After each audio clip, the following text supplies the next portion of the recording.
শুধু দর্শক সবাইকে শুভেচ্ছা জানাচ্ছি এবং সালাম জানাচ্ছি। আসসালামু আলাইকুম এবং অভিনন্দন সবাইকে। আপনারা অনেকক্ষণ ধরে অপেক্ষা করছেন। আজকে একটু লেট হয়ে গেছে আমাদের আমার একটু টেকনিক্যাল সমস্যার কারণে। দর্শক, আপনাদেরকে যেভাবে কথা দিয়েছি, আজকে দুজন প্রথিতযশা অতিথি আমার এখানে আসবেন, তারা উপস্থিত হয়েছেন। তো আপনারা আজকে অনেকেই মনে করছেন যে আজকে বাহাস হবে, তর্ক বিতর্ক হবে, এই সেই। আসলে ব্যাপারটা তা নয়। কারণ আজকে যে দুজন অতিথি আমার এখানে এসছেন, তারা অনেক সম্মানিত। তারা দুজনেই, আপনারা জানেন, অনেক বিশ্বাসী। আমাদের সৃষ্টিকর্তার প্রতি শতভাগ বিশ্বাস রয়েছে। আমি যদি একটু বলতে চাই, যেমন জনাব ডক্টর এনায়েতুল্লাহ আব্বাসীর ব্যাপারে সবাই জানেন। তিনি একজন বাংলাদেশের স্বনামধন্য আলেম এবং তিনি ইসলামিক চিন্তার একজন মানুষ। এবং কিছুদিন আগে তার একটি অনুষ্ঠান করেছিলাম, সেটা ব্যাপকভাবে বাংলাদেশে একটি ইতিহাস তৈরি করেছে। আপনাদেরই অনুরোধে আবারও ডক্টর আনায়তুল্লাহ আব্বাসী হুজুরকে আমি আনতে সক্ষম হয়েছি। তিনি আমার সাথে আবারও আজকে যুক্ত হয়েছেন, তার প্রতি আমি অশেষ কৃতজ্ঞতা জানাচ্ছি। পাশাপাশি আরেকজন অতিথি যাকে দেখতে পাচ্ছেন, তিনি প্রায় শতবর্ষী একজন বাংলাদেশের জীবন্ত কিংবদন্তি। আপনারা তাকে হয়তো সবাই চেনেন, কিন্তু তার সম্বন্ধে কতটুকু জানেন নতুন যারা প্রজন্ম, তাদের কাছে আমি বলতে চাই, তিনি ছোট্ট একটি কথা দিয়ে আমি শুরু করতে চাই। তিনি এমন একজন মানুষ, তার এত অবদান এই বাংলাদেশের জন্য। তিনি যখন ইয়াং ছিলেন, বিলেত বলতে আমি যুক্তরাজ্যের কথা বলছি, রয়্যাল কলেজ অফ সার্জনস এ তিনি এফআরসিএস তিনি করতে গিয়েছিলেন, যেটা ডাক্তারি পেশায় অনেক বড় একটি ডিগ্রি। বাংলাদেশ থেকে সেখানে পড়তে গিয়েছিলেন সেই তৎকালীন সময়ে 1971 সালের আগে। তখন সেখানে পড়াকালীন সময়ে বাংলাদেশের স্বাধীনতা যুদ্ধ কিন্তু শুরু হয়ে যায়। তিনি চূড়ান্ত পর্ব কিন্তু শেষ করতে পারেননি, না করে ইচ্ছাকৃতভাবে তিনি লন্ডন থেকে সরাসরি সোজা চলে গিয়েছিলেন ভারতে। সেখানে মুক্তিযোদ্ধাদের যে ক্যাম্প ছিল আগরতলার মেলাঘরে, সেখানে তিনি একটি প্রশিক্ষণ কেন্দ্র খুলেছিলেন। সেখানে তিনি ডাক্তার মবিন, তৎকালীন সময়ের আরেকজন ডাক্তার মবিনের সাথে মিলে প্রায় 480 শয্যা বিশিষ্ট বাংলাদেশ ফিল্ড হসপিটাল নামক একটি হসপিটাল তিনি তৈরি করেন। সেখানে স্বল্প সময়ের মধ্যে তিনি অনেক নারী পুরুষকে স্বাস্থ্য সম্বন্ধে জ্ঞান প্রদান করেন এবং রোগীদের সেবা করতে শুরু করেন। এই অভূতপূর্ব সেবা পদ্ধতি পরে বিশ্ববিখ্যাত জার্নাল পেপার ল্যান্ডসেটে প্রকাশিত হয়েছিল। আমরা ডাক্তার জাফরুল্লাহ সম্পর্কে আজকে আমি এই কথাগুলো এই কারণেই বলছি, আমরা হয়তো মনে করছি অনেকে যে তিনি বিশ্বাসী নন। এই কথাটি একদম ভুল। তিনি সম্পূর্ণ বিশ্বাসী একজন মানুষ। তবে আমার মতো, আপনার মতো হাজারো লাখো মানুষের প্রশ্ন রয়ে গেছে আমাদের ধর্মীয় কিছু কিছু ব্যাপারে, যেগুলি সম্বন্ধে সম্পূর্ণ ধারণা রাখেন ডক্টর এনায়েতুল্লাহ আব্বাসীর মতো এরকম বড় বড় আলেমরা। আমরা তাদের কাছে জানতে চাইবো, এটাই স্বাভাবিক। আজকেও ঠিক সেই জানতে চাওয়ার আগ্রহ নিয়ে আজকে আমার এই অনুষ্ঠানটি। আপনারা ডেফিনেটলি আজকে এই আলোচনাটি খুব সুন্দরভাবে শুনতে পাবেন এবং আমি চেষ্টা করব সারাক্ষণ একটি আর সুন্দর আলোচনা উপহার দিতে। সেজন্য আপনাদেরকে যা করতে হবে, অবশ্যই এই অনুষ্ঠানটিকে আপনাদের টাইমলাইনে শেয়ার করে অন্য হাজারো লাখো আজকে এই অনুষ্ঠানটি ইতিহাস হবে ইনশাআল্লাহ, আপনারা যদি সহযোগিতা করেন। তাহলে চলুন দর্শক, আমি শুরু করি। আমার দুজন অতিথি শুনতে পাচ্ছেন, দেখতে পাচ্ছেন, আমি এ ব্যাপারে নিশ্চিত, এর আগে কথা হয়েছে। আমি প্রথমে ডাক্তার জাফরুল্লাহ স্যার আপনাকে অভিনন্দন জানাচ্ছি এবং ডক্টর এনায়েতুল্লাহ আব্বাসী, আপনি এত ব্যস্ত একজন মানুষ, আজকে আমার অনুষ্ঠানে আবারও সময় দিয়েছেন। আমি অনেক অনেক কৃতজ্ঞতা জানাচ্ছি আপনার প্রতি। দুজনে শুনতে পাচ্ছেন নিশ্চয়ই। স্যার, আপনি শুনতে পাচ্ছেন? জি জি, শুনতে পাচ্ছি। জি হুজুর, ধন্যবাদ আপনাদের এবং স্যার আপনাকে ধন্যবাদ। আমি স্যার আপনার কাছে একটু যাই, আলোচনার আজকে সূত্রপাতটা আপনাকে দিয়ে একটু করতে চাই। আপনি স্যার বিভিন্ন সময়ে অনেক কিছু প্রশ্ন রেখেছেন, কারণ আপনি বড় কোনো আলেম নন, আমাদের মতোই একজন সাধারণ মানুষ। স্বাভাবিক আপনার মনে প্রশ্ন জাগতে পারে, কিন্তু সেই প্রশ্নগুলি অনেকের মনের মধ্যে দোলা দেয় যে আপনার মতো একজন বিজ্ঞ মানুষ, যেখানে এত অবদান আপনার এই দেশের প্রতি, কিন্তু ধর্মীয় কিছু কিছু বিষয়ে আপনি বিভিন্ন সময় কিছু মন্তব্য করেছেন, যেগুলি জানতে চাওয়ার মতোই আমি মনে করি আমাদের মতো। সে ব্যাপারে আপনি যদি আপনার কিছু জানতে চাওয়া থাকে, আপনি বলতে পারেন। আমি সহকারে আপনার সাথে আজকে আমরা এনায়েতুল্লাহ আব্বাসীর কাছে জানতে চাইব। তো স্যার, আপনি যদি একটু শুরু করেন, যে আপনার কাছে যদি আমি নারীদের পর্দা নিয়ে আপনি কিছু মন্তব্য করেছিলেন, সে ব্যাপারে যদি আপনার প্রশ্নগুলি একটু তুলে ধরেন, এরপর আমরা। পয়লা কথা আমি বলে রাখতে চাই, ধর্মটা মানুষের একটা প্রাণের ব্যাপার, একটা বিশ্বাসের ব্যাপার, আল্লাহর প্রতি ভক্তি শ্রদ্ধা এবং রসুল্লাহকে আছে। কিন্তু এখানে এটা এখানে স্যার আপনাকে শুনতে একটু কষ্ট হচ্ছে, আপনি একটু জ্বর একটু, হ্যাঁ একটু কাছ থেকে যদি বলতেন না, পাশে মনে হয় একটু সাউন্ড শোনা যাচ্ছে, অন্যান্য সাউন্ড শোনা যাচ্ছে। জি, আমি যেটা বলতে চাই, ধর্ম নিয়ে আমি কোনো বাহাস করতে চাই না, কেননা ধর্ম নিয়ে যুক্তি দিয়ে করা মুশকিল, এটা আবেগটা অনেক বেশি তাড়িত হবে। সেই জন্য আমি মনে করি যার যার ধর্ম, সেখানে কোথার প্রতি একটা সৃষ্টিকতার প্রতি বিশ্বাস এবং একটা ধর্মের প্রতি, সেখানে ইসলাম সম্পর্কে যদি বলতে বলেন, আমি মনে করি অত্যন্ত একটা আধুনিক এবং একটা বিজ্ঞানসম্মত, তার অধিকাংশ ক্ষেত্রেই আমি মনে করি যে প্রতিটি ক্ষেত্রে একটা যুক্তি তর্কের উপর দিয়ে এটা প্রতিষ্ঠিত হয়েছে আছে। সেটা দুই একটা ব্যাপার ছাড়া অন্য কোনো বিষয়ে এটা নিয়ে আলোচনারই খুব জায়গা আছে বলে আমি মনে করি না। যেমন কি অনেকে বলে যে বোরকা সম্পর্কে আমি যে কথাটা বলেছিলাম, যে জন্য ওনারা, আমি বলেছি বোরকা হলো মেয়েদের আত্মরক্ষার জন্য এটা সৃষ্টি হয়েছে, দুটা জিনিস। আর তাছাড়া আমাদের আলেমগণ, ওনারা জ্ঞানী মানুষ, আমি যেভাবে বলেছি, ওনার কোরআনের সবকিছু বিশ্লেষণই করা আমার পক্ষে সম্ভবপর না, কেন আমি আরবি ভাষাই পড়তে পারি না। ছোটবেলায় যা পড়েছিলাম সেটা তো এখন মনেও নেই ভালো করে, সুতরাং আমার সেই অধিকারই নেই ওটা সম্পর্কে কবিতা। আমার কোরআন হাদিস সম্পর্কে যত জ্ঞান সেটা অন্য ভাষার থেকে নেওয়া। আমি পড়েছি, আমি যে পড়ি নেই যে আমি হাদিস বেশ কয়েকটা হাদিসেই পড়েছি, পড়ি এখনো। আমি কোরআনের ইটাতে আমি বিশ্লেষণ, আমি মনে করি যে রসুল্লাহ যেমন সর্বকালের একটা সর্বশ্রেষ্ঠ দার্শনিক, একটা রাজনীতিবিদ, ওনার প্রত্যেকটা ঘটনাকে আমি মনে করি অত্যন্ত সুভাবে নির্দিষ্টভাবে ওনারা চিন্তা করেছেন। সুতরাং এইসব নিয়ে বিতর্ক অনেকে বলে, অনেকে, আমি যেটা বলেছিলাম যে আপনারা বোরকা পরেন কিন্তু বোরকার নিচে লিপস্টিক লাগান, যেটা আপনারা জানেন এটা ক্ষতিকর, কারণ এটাতে যে উজ্জ্বলতা বৃদ্ধির জন্য এতে কার্সিনোজেন্স থাকে। আপনারা আলেমগণকে বলেছিলাম আপনারা পান খাওয়া ছেড়ে দেন, এটাও ক্যান্সার উৎপাদক, অনেকে, সবাই না। আমি ইনারা আরেকটা কথা আমি বলেছিলাম যে দেখেন, খারাপ কাজ অন্য সবাই করে, কিন্তু একটা ইমাম সাহেব বা মাদ্রাসার এই করলে সেটাকে বেশি দোষণীয় বলে মনে করেন ওনারা, যে একমাত্র। তাই আমি বলেছিলাম আপনারা ভাস্কর্য দিয়ে না করে আমাদের সবাইকে হেদায়েত করেন, যাতে আমরা সুনাগরিক হই, দেশে সুশাসন হয়, মানুষের অধিকার প্রতিষ্ঠা হয়। কিন্তু এটাকে দু চারজনে আমাকে ভুল বুঝে, যেমন এইটাই নিয়ে আমার মনে হয় যে এটা দিয়ে, তা না হলে আমি তো ধর্মের বিরুদ্ধে কথা বলি না। আমি বলি যে নিশ্চয়ই একজন সৃষ্টিকর্তা, তা নাহলে এত বিশ্ব। একটা ঘটনা বলি, আমি একজন চিকিৎসক হিসেবে দেখি মানুষের শরীরটা অদ্ভুত একটা জিনিস। একটা ছোট 3 ইঞ্চি 2 ইঞ্চি 1 ইঞ্চি, এইটা তার সাইজ, দুটা 24 ঘন্টা চলে। পৃথিবীর অন্য কোনো মেশিন 24 ঘন্টা চলতে পারে না। এটাকে অত্যন্ত কারিপূর্ণের সাথে, হার্টেরটাও ঠিক একই অবস্থা। সুতরাং এইটার দিকে আমরা মানুষের এত জ্ঞান বৃদ্ধি হয়েছে, আমরা 24 ঘন্টা না থেমে না বিশ্রাম নিয়ে এইসব জায়গাতে, বরঞ্চ আমি মনে করি যে এইসব তো একটা নিশ্চয়ই অপূর্ব ইয়ে।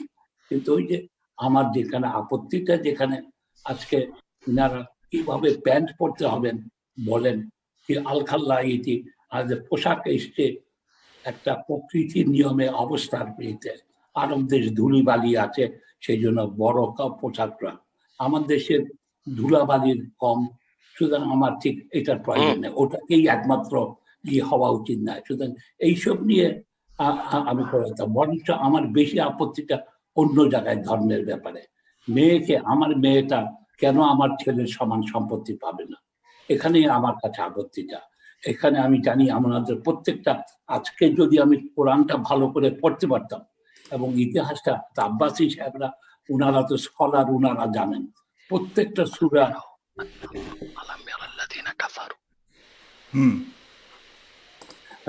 প্রত্যেকটা সূরা কখন কত তারিখ কি প্রেক্ষিতে খোদা অবতীর্ণ করেছেন। যেমন এইসবগুলি জানলে আমাদের জ্ঞান বৃদ্ধি হতো, আমরা হয়তো আরো ভালোভাবে ধর্মটাকে বুঝতে পারতাম। এটাই। কিন্তু এটা নিয়ে এইসবের বিতর্কের, যেমন হযরত আয়েশা আয়েশার যে ব্যাপারে যে ঘটনাটা হয়েছিল, সে খোদা যে বলেছে যেই সূরাটা এসছে, এবং এই যে প্রত্যেকটি ক্ষেত্রে আমি দেখি অত্যন্ত সুচিন্তিত এইগুলি। আর অ্যারাবিক একটা অদ্ভুত ভাষা। আমি প্রায় বলি, যদি এটা আজকে যদি ওই যুগে যদি নোবেল প্রাইজের কথা থাকতো, তাহলে কোরআনই পয়লা নোবেল প্রাইজ। এত সুলিখিত সুর এইটাতে আছে, সেগুলি না। ওই যে যেহেতু আমার সাথে বিতর্কটা হলো মেয়েদের সম্পত্তিতে সমান অধিকার। হ্যাঁ, আমরা মেয়েদের সম্পত্তিটা নিয়েই এখন আপনার এই প্রথম পর্বটাকে আমি একটু আব্বাস হুজুর কাছে যেতে চাই, এরপর আমরা অন্যান্য বিষয় নিয়ে অবশ্যই আলাপ করবো স্যার। তবে আপনার প্রতি আমার একটা জিনিস জানার আছে আমি স্যার, মানে ধর্মের আপনি তো বিতর্কে শতভাগ জড়াতে চাই না। শতভাগ আপনি তো বিশ্বাসী স্যার, এ ব্যাপারে তো কোনো সন্দেহ নেই। ডেফিনেট। আমি তাহলে তো আমি আমার সেই হ্যাঁ, এটা ছোটবেলা থেকে অনেকেরই একটা অনেকেরই সন্দেহের। হ্যাঁ, অনেক। আমি ছোটবেলায় তো নামাজ আমার সবসময় নিয়মিত পড়তাম, কিন্তু এখন আমি নামাজ পড়ি না। সুতরাং সেই জন্য আমাকে মুরতাদ ঘোষণা করেন না। তবে আমি রোজাটা 30 দিন রোজা বা 29 দিন যখনই হয়, ওটা খুব, এই পর্যন্ত আমি কখনো রোজা ভাঙিনি। আপনাদের তা পক্ষে আমরা যদি তাহলে স্যার নারী অধিকার নিয়ে, পক্ষের নারীদের পর্দা, যুক্তি নারী অধিকার এই বিষয়ে একটু ডক্টর এনায়েতুল্লাহ আব্বাসী, হুজুর আপনার কাছে আমি আরেকটা প্রশ্ন রাখতে চাই, এটার সম্পূর্ণ আপনি ব্যাখ্যা দিবেন। পাশাপাশি আপনার কাছে আমি এটা জানতে চাই যে আপনাদের হুজুরদের মধ্যে, আপনাদের আলেমদের মধ্যে এই পর্দা বিষয়ে কিছু পক্ষে বিপক্ষে মতামত আছে। যেমন মুখ দেখানো যাবে, কেউ বলছে মুখ দেখানো যাবে না। সেক্ষেত্রে আসলে কোরআনের আলোকে কি বুঝাতে চাই? কারণ আমাদের নারীদের, আমরা যদি যাই আরও পিছনে, সেই মহানবী সাল্লাহ সাল্লামের, আমাদের শ্রেষ্ঠ মানব মহানবী সাল্লাহ সাল্লামের সেই সময়কালের সময় যদি আমরা যাই, তাহলে দেখি হজরত খাদিজা আলাইসাল্লাম কিন্তু সে সময় বাণিজ্য শুরু করেছিলেন, জি। আজ থেকে কত হাজার বছর আগে। তার মানে নারীদের যে একটা স্বাধীনতা, না মানে বাহিরে যাওয়ার অথবা বাণিজ্য করবার মতো এরকম এক সুযোগ সুবিধা থাকা সত্ত্বেও, তখন মহানবী সাল্লাহ সাল্লাম খাদিজা রাদিয়াল্লাহু আলাইহা আন্ডারে তিনি চাকরি পর্যন্ত করেছেন। সেখানে বর্তমান আলেম সমাজ থেকে দেখা যায় যে কোনো নারীর অধীনে চাকরি করতে আগ্রহী নন, কারণ তিনি নারী। এভাবে কেন দেখা হচ্ছে বর্তমান সময়ে? সেই সময় যদি এত আধুনিক চিন্তা ভাবনা হয়ে থাকে, এখন কেন আমরা সেই পরের দিকে চিন্তা করছি? জনাব ডক্টর এনায়েতুল্লাহ আব্বাসী। আলহামদুলিল্লাহ ওয়াহদা والصلاة والسلام على محمد صلى الله عليه وسلم الذي من لا نبي بعده اللهم صل على محمد نور الله مدينة العلم وعلى بابه علي رضي الله تعالى عنه। উপস্থিত ফেস দ্য পিপলের সম্মানিত সফল সঞ্চালক এবং পরিচালক সাগর, উপস্থিত বাংলাদেশের অত্যন্ত বিদগ্ধ একজন সমাজসেবক, চিকিৎসক এবং বাংলাদেশের, আমি শুনতে পেলাম এখনই, স্বাধীনতা যুদ্ধে রয়েছে যার প্রত্যক্ষ অবদান, সে দৃষ্টিকোণ থেকে আমি বলবো একজন খাঁটি মুক্তিযোদ্ধা। আমাদের আজকের প্রোগ্রামে দেশে এবং বিদেশে যারা আজকের প্রোগ্রামটি দেখছেন সকলকে ধন্যবাদ জ্ঞাপন করছি। আজকের যে বিষয়টি নির্ধারিত ছিল ইসলামের রাজনীতি এবং নারীর অধিকার, যেহেতু বিষয়টি প্রথম পর্ব বাদ দিয়ে শুরু হয়ে গিয়েছে, আমিও দ্বিতীয় পর্ব থেকে শুরু করছি। আমাদের সম্মানিত ডক্টর জাফরুল্লাহ সাহেব যে কথা বলেছেন, ওনার কথায় স্পষ্ট ফুটে উঠেছে যে তিনি একজন আস্তিক এবং ইসলামের মূলকে তিনি বিশ্বাস করেন। আমি দোয়া করি আল্লাহ তাআলা ওনার মনে যে সংশয় সন্দেহ আছে সেটাও দূর করে দিন এবং ইমানের রঙে ওনার অন্তরকে রঙিন করে দিন। প্রথম যে কথাটি তিনি বলেছেন যে সম্পদের ক্ষেত্রে, ইনহেরিটেড প্রপার্টি, উত্তরাধিকার সূত্রে প্রাপ্ত সম্পদের ক্ষেত্রে নারীরা অর্ধেক কেন পায়, এটাকে সমান কেন করা হচ্ছে না? এই প্রশ্নটির উত্তরটি আমি পড়ে দিচ্ছি। তার আগে আমি দেখব যে ইসলাম নারীর যে অধিকার ও সম্মান দিয়েছে, পৃথিবীর পূর্বের কোন ধর্ম, কোন তন্ত্র, কোন মন্ত্র, কোন ইজম, কোন মতবাদ এত অধিকার, এত মর্যাদা নারীকে দিতে পারেনি। আমি ধর্মের কথা যদি বলি, ওল্ড টেস্টামেন্ট যেটা ইহুদিদের ধর্মগ্রন্থ, নিউ টেস্টামেন্ট যেটা কিতাবুল মুকাদ্দাস, আরবি সংস্করণ আমার কাছে আছে এখানে। ওল্ড টেস্টামেন্টে একটি কথা এসেছে যে ইহুদিদের বিশ্বাস, ধর্মীয় বিশ্বাস, আম্মাল ইয়াহুদু ফাকানাতিল মারআতু ইনদাহুম তুবাউ কাসিলআতিন রাখিসাতিন ওয়া খাসিসা। ইহুদি ধর্মের পণ্ডিতগণ মনে করতেন যে মহিলারা সামান্য পণ্য সামগ্রীর মতো একটি জিনিস, যখন খুশি তখন মহিলাদেরকে কেনাবেচা করা যায়। এবং তাদের ধর্মীয় বিশ্বাস হচ্ছে ওয়াকানু ইয়ানজুরুনা লিল মারআতি আলা আন্নাহা খাইনাতুন মুতামাররিদাতুন কাযিবাতুন ওয়া দালিলা ওয়া ইয়াতাবিরুনাহা লা'নাতান লিআন্নাহা আগওয়াত আদম আলাইহিস সালাম। ইহুদিদের বিশ্বাস ওল্ড টেস্টামেন্টে এসেছে, আমি আরবি ভার্স শুনিয়েছি, যে তারা মহিলাদেরকে মনে করে মিথ্যাবাদী, অভিশপ্ত, খেয়ানতকারী, কারণ তাদের বিশ্বাস হযরত আদমকে মহিলা হযরত হাওয়াই পথভ্রষ্ট করেছেন। খ্রিস্টান ধর্মে বলা হয়েছে নিউ টেস্টামেন্টে মহিলারা হচ্ছে শয়তানের বিষাক্ত তীর। হিন্দু ধর্মের উপনিষদ বা বিভিন্ন ধর্মগ্রন্থেও এমন কিছু কথা আছে যা নারী জাতির অপমান, অসম্মান এবং অধিকার ভুলুণ্ঠিত হয় বলে প্রমাণিত হয়। সেই ক্ষেত্রে আল্লাহ প্রদত্ত জীবন বিধান ইসলামে নারীর অধিকার ও সম্মান কতটুকু, আমি খুব সংক্ষেপে বলছি আমাদের মহতারম ডাক্তার জাফরুল্লাহ সাহেবের অবগতির জন্য ও যাদের মধ্যে সংশয় সন্দেহ আছে তা দূরীভূত করার জন্য। আল্লাহ পাক কোরআন কারিমে নারী পুরুষকে মর্যাদার দিক দিয়ে সমান নির্ধারণ করেছেন। সম্মানের দিক দিয়ে আল্লাহ পাক বলেন, ইয়া আইয়ুহান নাস ইন্না খালাকনাকুম মিন যাকারি ওয়া উনসা, হে মানব জাতি, আমি তোমাদেরকে সৃষ্টি করেছি একজন পুরুষ থেকে একজন নারী থেকে। আল্লাহ পাক এখানে নারী ও পুরুষকে সমান মর্যাদা দান করেছেন। আল্লাহ তাআলা অন্যত্র বলেন, ওয়াকুলনা ইয়া আদামু উসকুন আনতা ওয়া যাওজুকাল জান্নাহ, হে আদম তুমি এবং তোমার স্ত্রী বেহেশতে পরমানন্দে বসবাস করো, যা খুশি তা খাও। এখান থেকে স্পষ্ট হয়ে যায় নারী ও পুরুষকে জান্নাতে থাকার ক্ষেত্রে আল্লাহ তাআলা সমান অধিকার দিয়েছেন এবং মানব জাতির বিকাশ, বংশ পরম্পরা এবং পৃথিবীতে মানব সভ্যতার আদি পুরুষ আদম ও হাওয়া দুজনের অবস্থান জান্নাতে ছিল, সে কথা আল্লাহর কোরআন ঘোষণা করেছেন।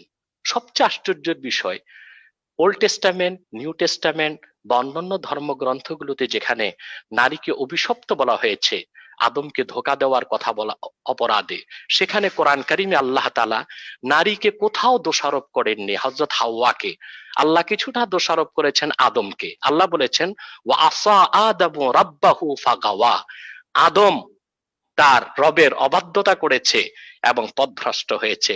সেখানে আল্লাহ নারীকে সম্পূর্ণ নির্দোষ রাখলেন, আদমকে দোষারোপ করলেন। এর চেয়ে বেশি নারীর সম্মান মর্যাদা আর কি হতে পারে? শুধু তাই নয়, কোরআন কারিমে আল্লাহ তাআলা ইরশাদ করেছেন, ফাইযা বুশিরা আহাদুহুম বিল উনসা যাল্লা ওয়াজহুহু মুসওয়াদ্দা ওয়া হুয়া কাযীম। নারীকে মর্যাদা সম্মান দেবার ক্ষেত্রে এত সুন্দর কথা, এত উচ্চাঙ্গের কথা না পূর্বে কোনো ধর্মগ্রন্থে পাওয়া যায়, না বর্তমান জাতিসংঘের সনদে পাওয়া যায়, না নারীবাদীদের কোনো বইতে পাওয়া যায়। আল্লাহ বললেন যখন অবিশ্বাসীদেরকে বুশিরা আহাদুহুম বিল উনসা, কোন কন্যা সন্তান জন্মের সুসংবাদ দেওয়া হয়, তখন তাদের চেহারাটা কালো হয়ে যায়, তারা বেজার হয়ে যায়। মানে কন্যা সন্তান জন্ম নেওয়াকেই আল্লাহ তাআলা সুসংবাদ বলেছেন। নারী জাতির সম্মান, মর্যাদা এবং পৃথিবীর জন্য তারা কত কল্যাণ বয়ে আনে সে কথাটি কোরআন স্পষ্ট করে দিয়েছে। আল্লাহ রাসূল সাল্লাল্লাহু আলাইহি ওয়াসাল্লাম হাদিসে এসেছে, মান উবতুলিয়া মিন হাদিহিল বানাত কুন্না লাহু সিতরাম মিনান নার, যে ব্যক্তি কন্যা সন্তানদেরকে লালন পালন করে, তাদের লালন পালনে, ভরণ পোষণে কষ্ট করে, এই কন্যাগুলোই তার জাহান্নামে যাওয়ার ক্ষেত্রে দেওয়াল হয়ে দাঁড়াবে। নারী জাতির সম্মান মর্যাদা কত বেশি ইসলাম নির্ধারণ করেছে। আল্লাহ রাসূল সাল্লাল্লাহু আলাইহি ওয়াসাল্লাম ইরশাদ করেছেন, সহিহ মুসলিমের হাদিস, মা আকরামান নিসাআ ইল্লা কারীম ওয়া মা আহানাহা ইল্লা নাঈম। নারী জাতিকে সম্মান করে সেই যে ব্যক্তি চরিত্রবান, পরম সহিষ্ণু, উন্নত চরিত্র ও মানসিকতা ধারণ করে, আর নারী জাতিকে অপমান করে সেই যে ব্যক্তি নিন্দিত, কমিনা ও দুশ্চরিত্র। নারী জাতির অপমানকে আল্লাহ রাসূল সাল্লাল্লাহু আলাইহি সাল্লাম একটি বড় গুনাহ হিসেবে নির্ধারণ করেছেন। সম্পদের অধিকার ইসলাম নারীকে যা দিয়েছে, যতটুক দিয়েছে, তাই যৌক্তিক, নৈতিক এবং বৈজ্ঞানিক। শুধুমাত্র সূরা নিসাতে যে কথাটা আল্লাহ বলেছেন লিযাকারে মিসলু হাজ্জিল উনসায়াইন, অর্থাৎ এক ছেলের অংশ দুই কন্যা সন্তানের মতো, আল্লাহ এটা বলেছেন। এই দিয়ে শুধুমাত্র অপব্যাখ্যার সুযোগ নেই যে ইসলাম নারীকে ঠকিয়েছে, ইসলাম সমান অধিকার দেয়নি। 1870 সালের আগে ডক্টর জাফরুল্লাহ মহোদয় বলবেন 1870 সালের আগে পৃথিবীর কোন সংবিধানে রাষ্ট্রে নারীর সম্পত্তির উপর কোনো অধিকার ছিল না। 1870 সালে ইউরোপ আমেরিকাতে প্রথম নারীকে সম্পত্তির অধিকার দেওয়া হয়েছে, তার সম্পত্তি আহরণের, সঞ্চয়ের, বন্টনের, সম্পদ রাখার অধিকার দেওয়া হয়েছে। অথচ আল্লাহ তাআলা ১৫০০ বছর আগে কোরআন কারিমে বলেছেন লিররিজালি নসীবুম মিম্মা ইকতাসাবু ওয়ালিন-নিসাই নসীবুম মিম্মা ইকতাসাবনা, পুরুষ যা কামাই করে অর্জন করে সেটা তার অংশ, নারী যা কামাই করে অর্জন করে সেটা তার অংশ, সেটাতে পুরুষ হস্তক্ষেপ করার কোনো অথরিটি, কোনো অধিকার রাখে না। এই যে নারীকে সম্পদের অধিকার ইসলাম দিয়েছে ১৫০০ বছর আগে, সেই অধিকারকে স্বীকার করেছে পাশ্চাত্যের বুদ্ধিজীবীরা 1870 সালে।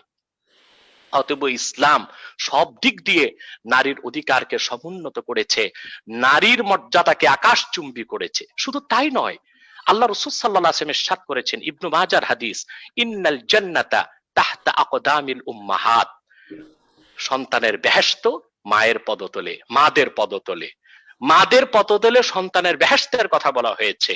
এই নারী জাতির মর্যাদা আল্লাহ রাসূল সাল্লাল্লাহু আলাইহি ওয়াসাল্লামের চেয়ে বেশি কেউ দিতে পারে নাই। শুধু তাই নয়, সহিহ বুখারীতে এসেছে, এক সাহাবী রাসূল করিম সাল্লাল্লাহু আলাইহি ওয়াসাল্লামকে জিজ্ঞেস করলেন, ইয়া রাসূলুল্লাহ সাল্লাল্লাহু আলাইহি ওয়াসাল্লাম, আমার শ্রদ্ধা সম্মান পাবার ক্ষেত্রে কে বেশি হকদার? আল্লাহ রাসূল সাল্লাল্লাহু আলাইহি ওয়াসাল্লাম বললেন, উম্মুকা, তোমার মা। দ্বিতীয়বার প্রশ্ন করেছেন কে? আল্লাহ রাসূল সাল্লাল্লাহু আলাইহি ওয়াসাল্লাম বলেছেন, তোমার মা। তৃতীয়বার প্রশ্ন করেছেন, তারপর কে? আল্লাহ রাসূল বলেছেন, তোমার মা। চতুর্থবার বলেছেন কে? আল্লাহ রাসূল বলেছেন, তোমার বাবা। তাহলে এই হাদিস থেকে দেখা যায় যে সম্মান, মর্যাদা, অধিকারের ক্ষেত্রে নারীকে আল্লাহ দিয়েছেন ৭৫ ভাগ, পুরুষকে দিয়েছেন ২৫ ভাগ। এই ক্ষেত্রে অধিকার, মর্যাদা, সম্মান পাবার ক্ষেত্রে ইসলাম পুরুষের চেয়ে নারীর মর্যাদা, অধিকারকে ৩ গুণ সমুন্নত করেছে। তাকে আমরা চিন্তা করেছি? শুধু কি তাই, এখন যে প্রশ্নটা আসে যে নারী পুরুষের সমান অধিকার, এটা অযৌক্তিক, অবৈজ্ঞানিক এবং অনৈতিক। আমরা নারী পুরুষের যতটুক যে প্রাপ্য ততটুক অধিকারকে স্বীকার করি। সকল ক্ষেত্রে নারী পুরুষ সমান অধিকার চাওয়াটাও অযৌক্তিক এবং অবৈজ্ঞানিক। আমি ব্যাখ্যা দিচ্ছি। আমাদের জাফরুল্লাহ স্যার তো বড় একজন চিকিৎসক, নিশ্চয় বায়োলজি তিনি অনেক পড়েছেন। বায়োলজিতে স্পষ্ট এসেছে যে নারী পুরুষের মধ্যে পার্থক্যের ক্ষেত্রে 25 biological differences between man and woman. নারী ও পুরুষের মধ্যে বায়োলজির দৃষ্টিকোণ থেকে 25টি পার্থক্য আছে। স্যার এটা অস্বীকার করতে পারবেন না। সাইকোলজিক্যাল পার্থক্য আছে 15টি, ফিজিক্যাল পার্থক্য আছে আরো 15টি। অর্থাৎ সৃষ্টিগতভাবে নারী পুরুষের মধ্যে পার্থক্য রয়েছে 50 ভাগ। সেখানে আমরা সকল ক্ষেত্রে নারী পুরুষের সমান অধিকার চাওয়াটা শুধু অনৈতিক নয়, অবৈজ্ঞানিকও বটে। মেডিকেল সায়েন্স, বিশেষ করে বায়োলজিতে পাওয়া যায়, একজন এডাল্ট পুরুষ, প্রাপ্তবয়স্ক পুরুষের মাথায় মস্তিষ্কের পরিমাণ, কোয়ান্টিটি হচ্ছে 60 গ্রাম, আর একজন এডাল্ট মহিলা, পূর্ণ বয়স্কা মহিলার মাথায় মস্তিষ্কের কোয়ান্টিটি হচ্ছে 40 গ্রাম। যেখানে মস্তিষ্ক বা মগজের পরিমাপেই নারী ও পুরুষের মধ্যে এতটা পার্থক্য, সেখানে সকল ক্ষেত্রে নারী পুরুষের অধিকার চাওয়াটা কতটা যৌক্তিক, নৈতিক এবং বৈজ্ঞানিক, সেই প্রশ্নটা জাফরুল্লাহ স্যারের কাছে রইল।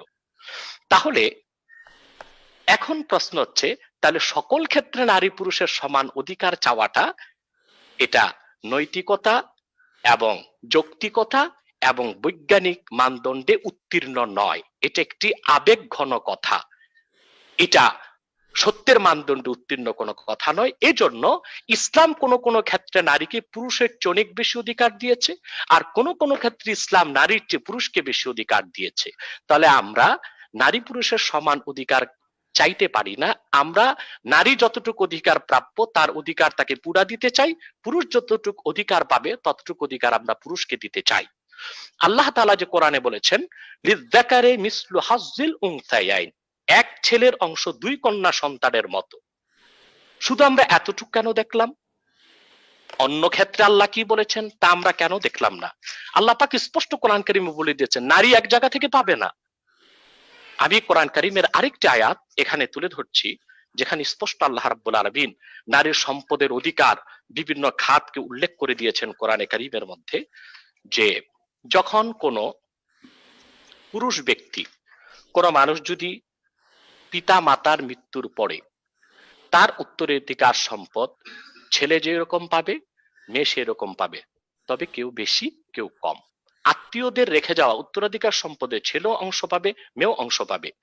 শুধু পিতার থেকে পাওয়ার ক্ষেত্রে আল্লাহ তাআলা মেয়েদের কথা বলেছেন যে তারা ছেলের অর্ধেকটা পাবে। যে অর্ধেকটা আল্লাহ মহিলাকে দিলেন তার সম্পদ হিসেবে নির্ধারণ করলেন, তার পুরাটাই হচ্ছে আনইউজ প্রপার্টি, সারা জীবন এটা সে তার ধন হিসেবে রেখে দিবে। অথচ পুরুষের উপর পুরুষ ডবল পেল, পুরুষের উপর আল্লাহ ফরজ করেছেন তার স্ত্রীর খোরপোশ দেওয়া, ফরজ করেছেন সন্তানদের দায়িত্ব পালন করা, ফরজ করেছেন স্ত্রীর ভরণ পোষণের ব্যবস্থা। পক্ষান্তরে স্ত্রীকে যে অর্ধেক সম্পদ আল্লাহ দিয়েছেন শুধু পিতার সূত্রে, অন্যান্য খাত থেকে স্ত্রী পাবে, মেয়েরা পাবে, সেটা ভিন্ন। শুধু পিতা থেকে যেটা পাবে, যদিও পরিমাণে তা অর্ধেক, তার কোনো খরচ নেই, সেটা সারা জীবন যদি মহিলা সঞ্চিত রেখে দেয় স্বামীর কোনো অথরিটি নেই তার সম্পদে হস্তক্ষেপ করবে। আর যদি স্বামী তার সম্পদ থেকে তার স্ত্রীকে ভরণ পোষণ না করে ইসলামী শরিয়া আদালতে স্বামীকে অ্যারেস্ট করা হবে এবং তাকে বাধ্য করা হবে তার সম্পদ থেকে যেন তার স্ত্রীর ভরণ পোষণ দেওয়া হয়। অতএব আল্লাহ তাআলা বাধ্যত এক জায়গায় হুকুম করেছেন যে ছেলের অর্ধেক পাবে মেয়ে, কিন্তু পুরাটাই আনইউজ প্রপার্টি, এটা সারা জীবন তার জন্য এটা ডিপোজিট হয়ে থাকবে, এটা তার একটা সম্পদ, তার ভবিষ্যতের জন্য সে রেখে দিবে, যেখানে খুশি সেখানে তার সম্পদ সে খরচ করবে, স্বামীর কিছুর বলার থাকবে না।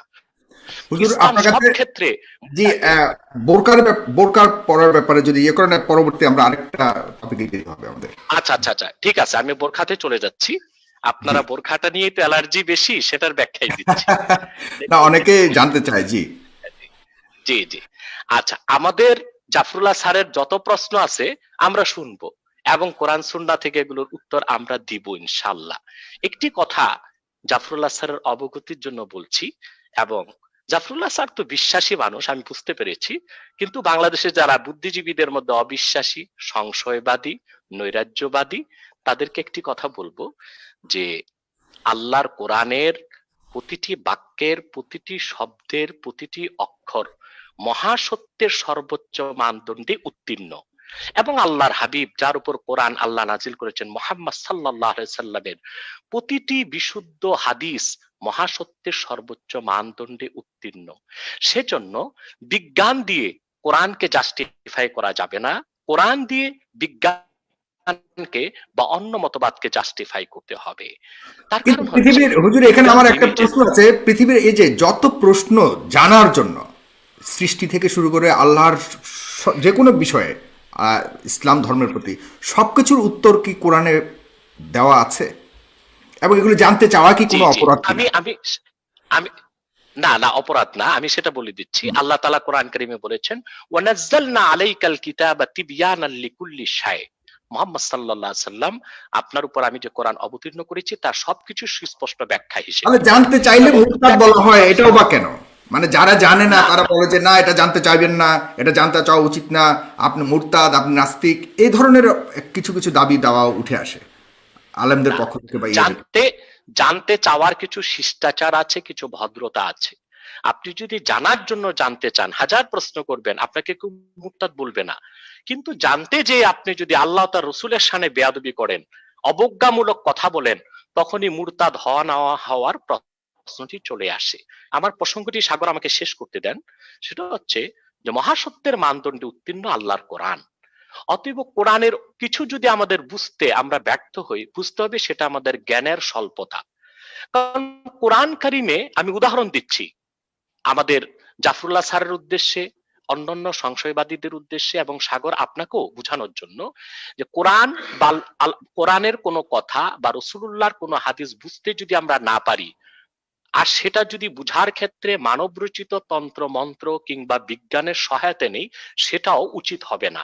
কারণ আল্লাহর কোরআনে এমন কথা আল্লাহ ১৫০০ বছর আগে বলেছেন, যা আধুনিক বিজ্ঞান ১৫০০ বছর পরে এসে মস্তক নত করে মেনে নিয়েছে। সবকিছু যাচাই করা হবে কোরআন দিয়ে, কোরআনকে যাচাই করার কিছু নাই। কোরআনের প্রমাণ কোরআন নিজে। যেমন আমি একটু উদাহরণ দিচ্ছি, আমি একজন মানুষ, জাফরুল্লাহ স্যার একজন মানুষ, সাগর একজন মানুষ। আমরা যে মানুষ, আমাদের সিগনিফিকেশন কি? কেন মানুষ আমরা? আমরা চাদরে মুখটা ঢেকে রেখেছি, শুধু মুখটা খুললেই যে কেউ বলবে আমরা মানুষ, মুখের নিদর্শন দেখে বলবে আমরা মানুষ। আল্লাহর কোরআনে আল্লাহ এত নিদর্শন রেখেছেন যে কোরআন মনোযোগ দিয়ে পড়লে একটা মানুষ বুঝবে এটা আল্লাহর কালাম ছাড়া কিছু হতে পারে না। তার একটি উদাহরণ দিচ্ছি আমি, কোরআন সূরা আম্বিয়া থেকে ১৭ পারা থেকে, এবং আয়াত নাম্বার হচ্ছে ৩০। আমি আয়াতটি পড়ে অনুবাদ করছি। আল্লাহ পাক কোরআন কারিমে বলেছেন, আওয়ালাম ইয়ারাল্লাযীনা কাফারু আন্নাস সামাওয়াতি ওয়াল আরদা কানাতা রাতকান ফাফাতাকনাহুমা ওয়া জাআলনা মিনাল মাই কুল্লা শাইইন হাই আফালা ইউমিনুন। এখানে আল্লাহ বিগ ব্যাংকের কথা বলেছেন। স্টিফেন হকিং সহ বিজ্ঞানীগণ ১৯৭০ সালের কিছু আগে সৃষ্টি তত্ত্বের ব্যাপারে ব্যাখ্যা করেছে যে এই গোটা ইউনিভার্স, গোটা বিশ্বটা একটা বিন্দু ছিল, একটা পিণ্ড ছিল। মহাবিস্ফোরণের মাধ্যমে সূর্য, চন্দ্র, নক্ষত্র, নীহারিকা, ধূমকেতু, গ্রহ, গ্রহাণুপুঞ্জ সবকিছু হয়েছে। কথাটা ১৯৬০ সালে বিজ্ঞান পেয়েছে। আর কোরআন কারিমে আল্লাহ তাআলা বলেছেন ১৫০০ বছর আগে, আওয়ালাম ইয়ারাল্লাযীনা কাফারু, অবিশ্বাসীগণ কি এটা দেখে না, আন্নাস সামাওয়াতি ওয়াল আরদা কানাতা রাতকান ফাফাতাকনাহুমা, আকাশ জমিন সবকিছু ছিল একটা পিণ্ড, একটা বিন্দু, আমি আল্লাহ বিচ্ছিন্ন করেছি, ভাগ ভাগ করেছি। এখন বলুন, ১৫০০ বছর আগে যখন কোনো মহাকাশ বিজ্ঞানাগার ছিল না, কোনো টেলিস্কোপ ছিল না, কার্বন টেস্টের কোনো ব্যবস্থা ছিল না, আমার নবী মুহাম্মদ সাল্লাল্লাহু আলাইহি সাল্লাম আরবের বাইরে জ্ঞান আহরণে কোথাও ১৫০০ বছর আগে রোমে বা আরবের অন্য কোন অঞ্চলে গেলেন না। তিনি কিভাবে এই তথ্য পৃথিবীর মানুষকে দিবেন? নিশ্চয়ই এটা আল্লাহর বাণী, আল্লাহর কোরআন, আল্লাহর কালাম, যা অবতীর্ণ হয়েছে মুহাম্মদ সাল্লাল্লাহু আলাইহি সাল্লামের উপর ১৫০০ বছর আগে। শুধু কি তাই, ঠিক এর পরের আয়াতে আল্লাহ তাআলা বলেন, জাআলনা মিনাল মাই কুল্লা শাইইন হাই, প্রতিটি জীবিত প্রাণীকে, জীবকে আমি তৈরি করেছি পানি থেকে। আজকে সমস্ত জুলজিস্টরা একমত, ডক্টর পিপি গ্রাস ফ্রান্সের সবচেয়ে বড় জুলজি বিজ্ঞানী ছিল, তিনিও একমত হয়েছেন কোরআনের এই আয়াতের সাথে, যে প্রতিটি জীবিত প্রাণীর কোষের মধ্যে দেখা যায় যে ৭৫% বেশি পানি। আমি একটা উদাহরণ দিলাম প্রাসঙ্গিক কারণে, যে আমাদের কোনো কিছু যদি বুঝতে কষ্ট হয় কোরআন হাদিসের, বুঝতে হবে সেটা আমাদের জ্ঞানের স্বল্পতা। বিজ্ঞান দিয়ে কোরআন হাদিসকে যাচাই করা যাবে না। কোরআন হাদিসের সবকিছু মহাসত্যের সর্বোচ্চ মানদণ্ডে উত্তীর্ণ। এখন আসুন পর্দার প্রসঙ্গে। ইসলাম পর্দা কেন দিয়েছে, এটার ব্যাখ্যাটা আমি দিচ্ছি। হুজুর, আমি মাঝখান দিয়ে এই প্রসঙ্গটা শুরু করার আগে একটু আপনাকে বলি, এবং স্যার আপনাকেও বলি। কথা ভুলে যাব সাগর। হ্যাঁ, পর্দা নিয়ে শুরু করবেন আপনি পর্দা নিয়ে, বোরকা নিয়ে শুরু করবেন। এত সুন্দর করে ওয়াইজ করেন, আপনারা কিছুই ভুলেন না। রাইট, আপনি বোরকা নিয়ে শুরু করছিলেন। এ ফাঁকে আমি একটু আপনাদের অবগতি জানাচ্ছি যে এই মুহূর্তে আমাদের এই শোটি প্রায় ৩০,০০০-এর উপরে মানুষ দেখছে। স্যার, বাংলাদেশের ইতিহাসে ৩০,০০০ মানুষ কোনো লাইভ শো এভাবে দেখেনি বাংলাদেশের ইতিহাসে। এর আগে আনাতুল্লাহ আব্বাসী হুজুর এসেছিলেন, তখন ২৪,০০০ মানুষ দেখেছিল। আজকে ৩০,০০০। এই কারণেই বলি, আমার ফেসবুকে দেখছে এই মুহূর্তে ২৫,০০০, আর আমার ইউটিউবে দেখছে প্রায় আরো ৭,০০০, তার মানে ৩২,০০০। জি হুজুর বলেন, আপনারা দর্শক যদি শেয়ার করেন আরো মানুষ সুন্দর করে বলতে পারেন, তাই এত এত লোকে ওয়াচ করছে। আমি একটা কথা বলি, আপনার যেখানে উনার প্রত্যেকটা যেটা এই ব্যাপারে কতগুলি ব্যাপারে তর্কের কোনো প্রয়োজন নেই, যেমন কি অন্যান্য ধর্মের যেখানে নারীদের। আর আমি একটু বোরকার ব্যাপারটা শুনে এসে আপনার কাছে আসি স্যার, এরপর আপনি আরেকটা প্রসঙ্গ নিয়ে আসেন। জি জি হুজুর, সরি, আপনি বলুন। সাগর, আগে কোন লাইভ শোর কথাটি বললেন, ভুলে যাচ্ছি। কোন লাইভ শো? আপনার সাথে আরেকটি শো করেছিলাম ওই শারিয়ার কবিরের, সেখানে সর্বোচ্চ সংখ্যা ছিল ২৪,০০০। 24,000-এর একটা ইয়ে গিয়েছিল। তো আজকে দেখলাম এটা খুবই মানে একটা আনন্দের বিষয় ডেফিনেটলি আমার জন্য এবং সবার জন্য, সারা বাংলাদেশের মানুষের জন্য, যে মানুষ সত্যিকার অর্থেই সঠিক মানুষের কথা শুনতে চায়, এটাই একটা প্রমাণিত সত্য।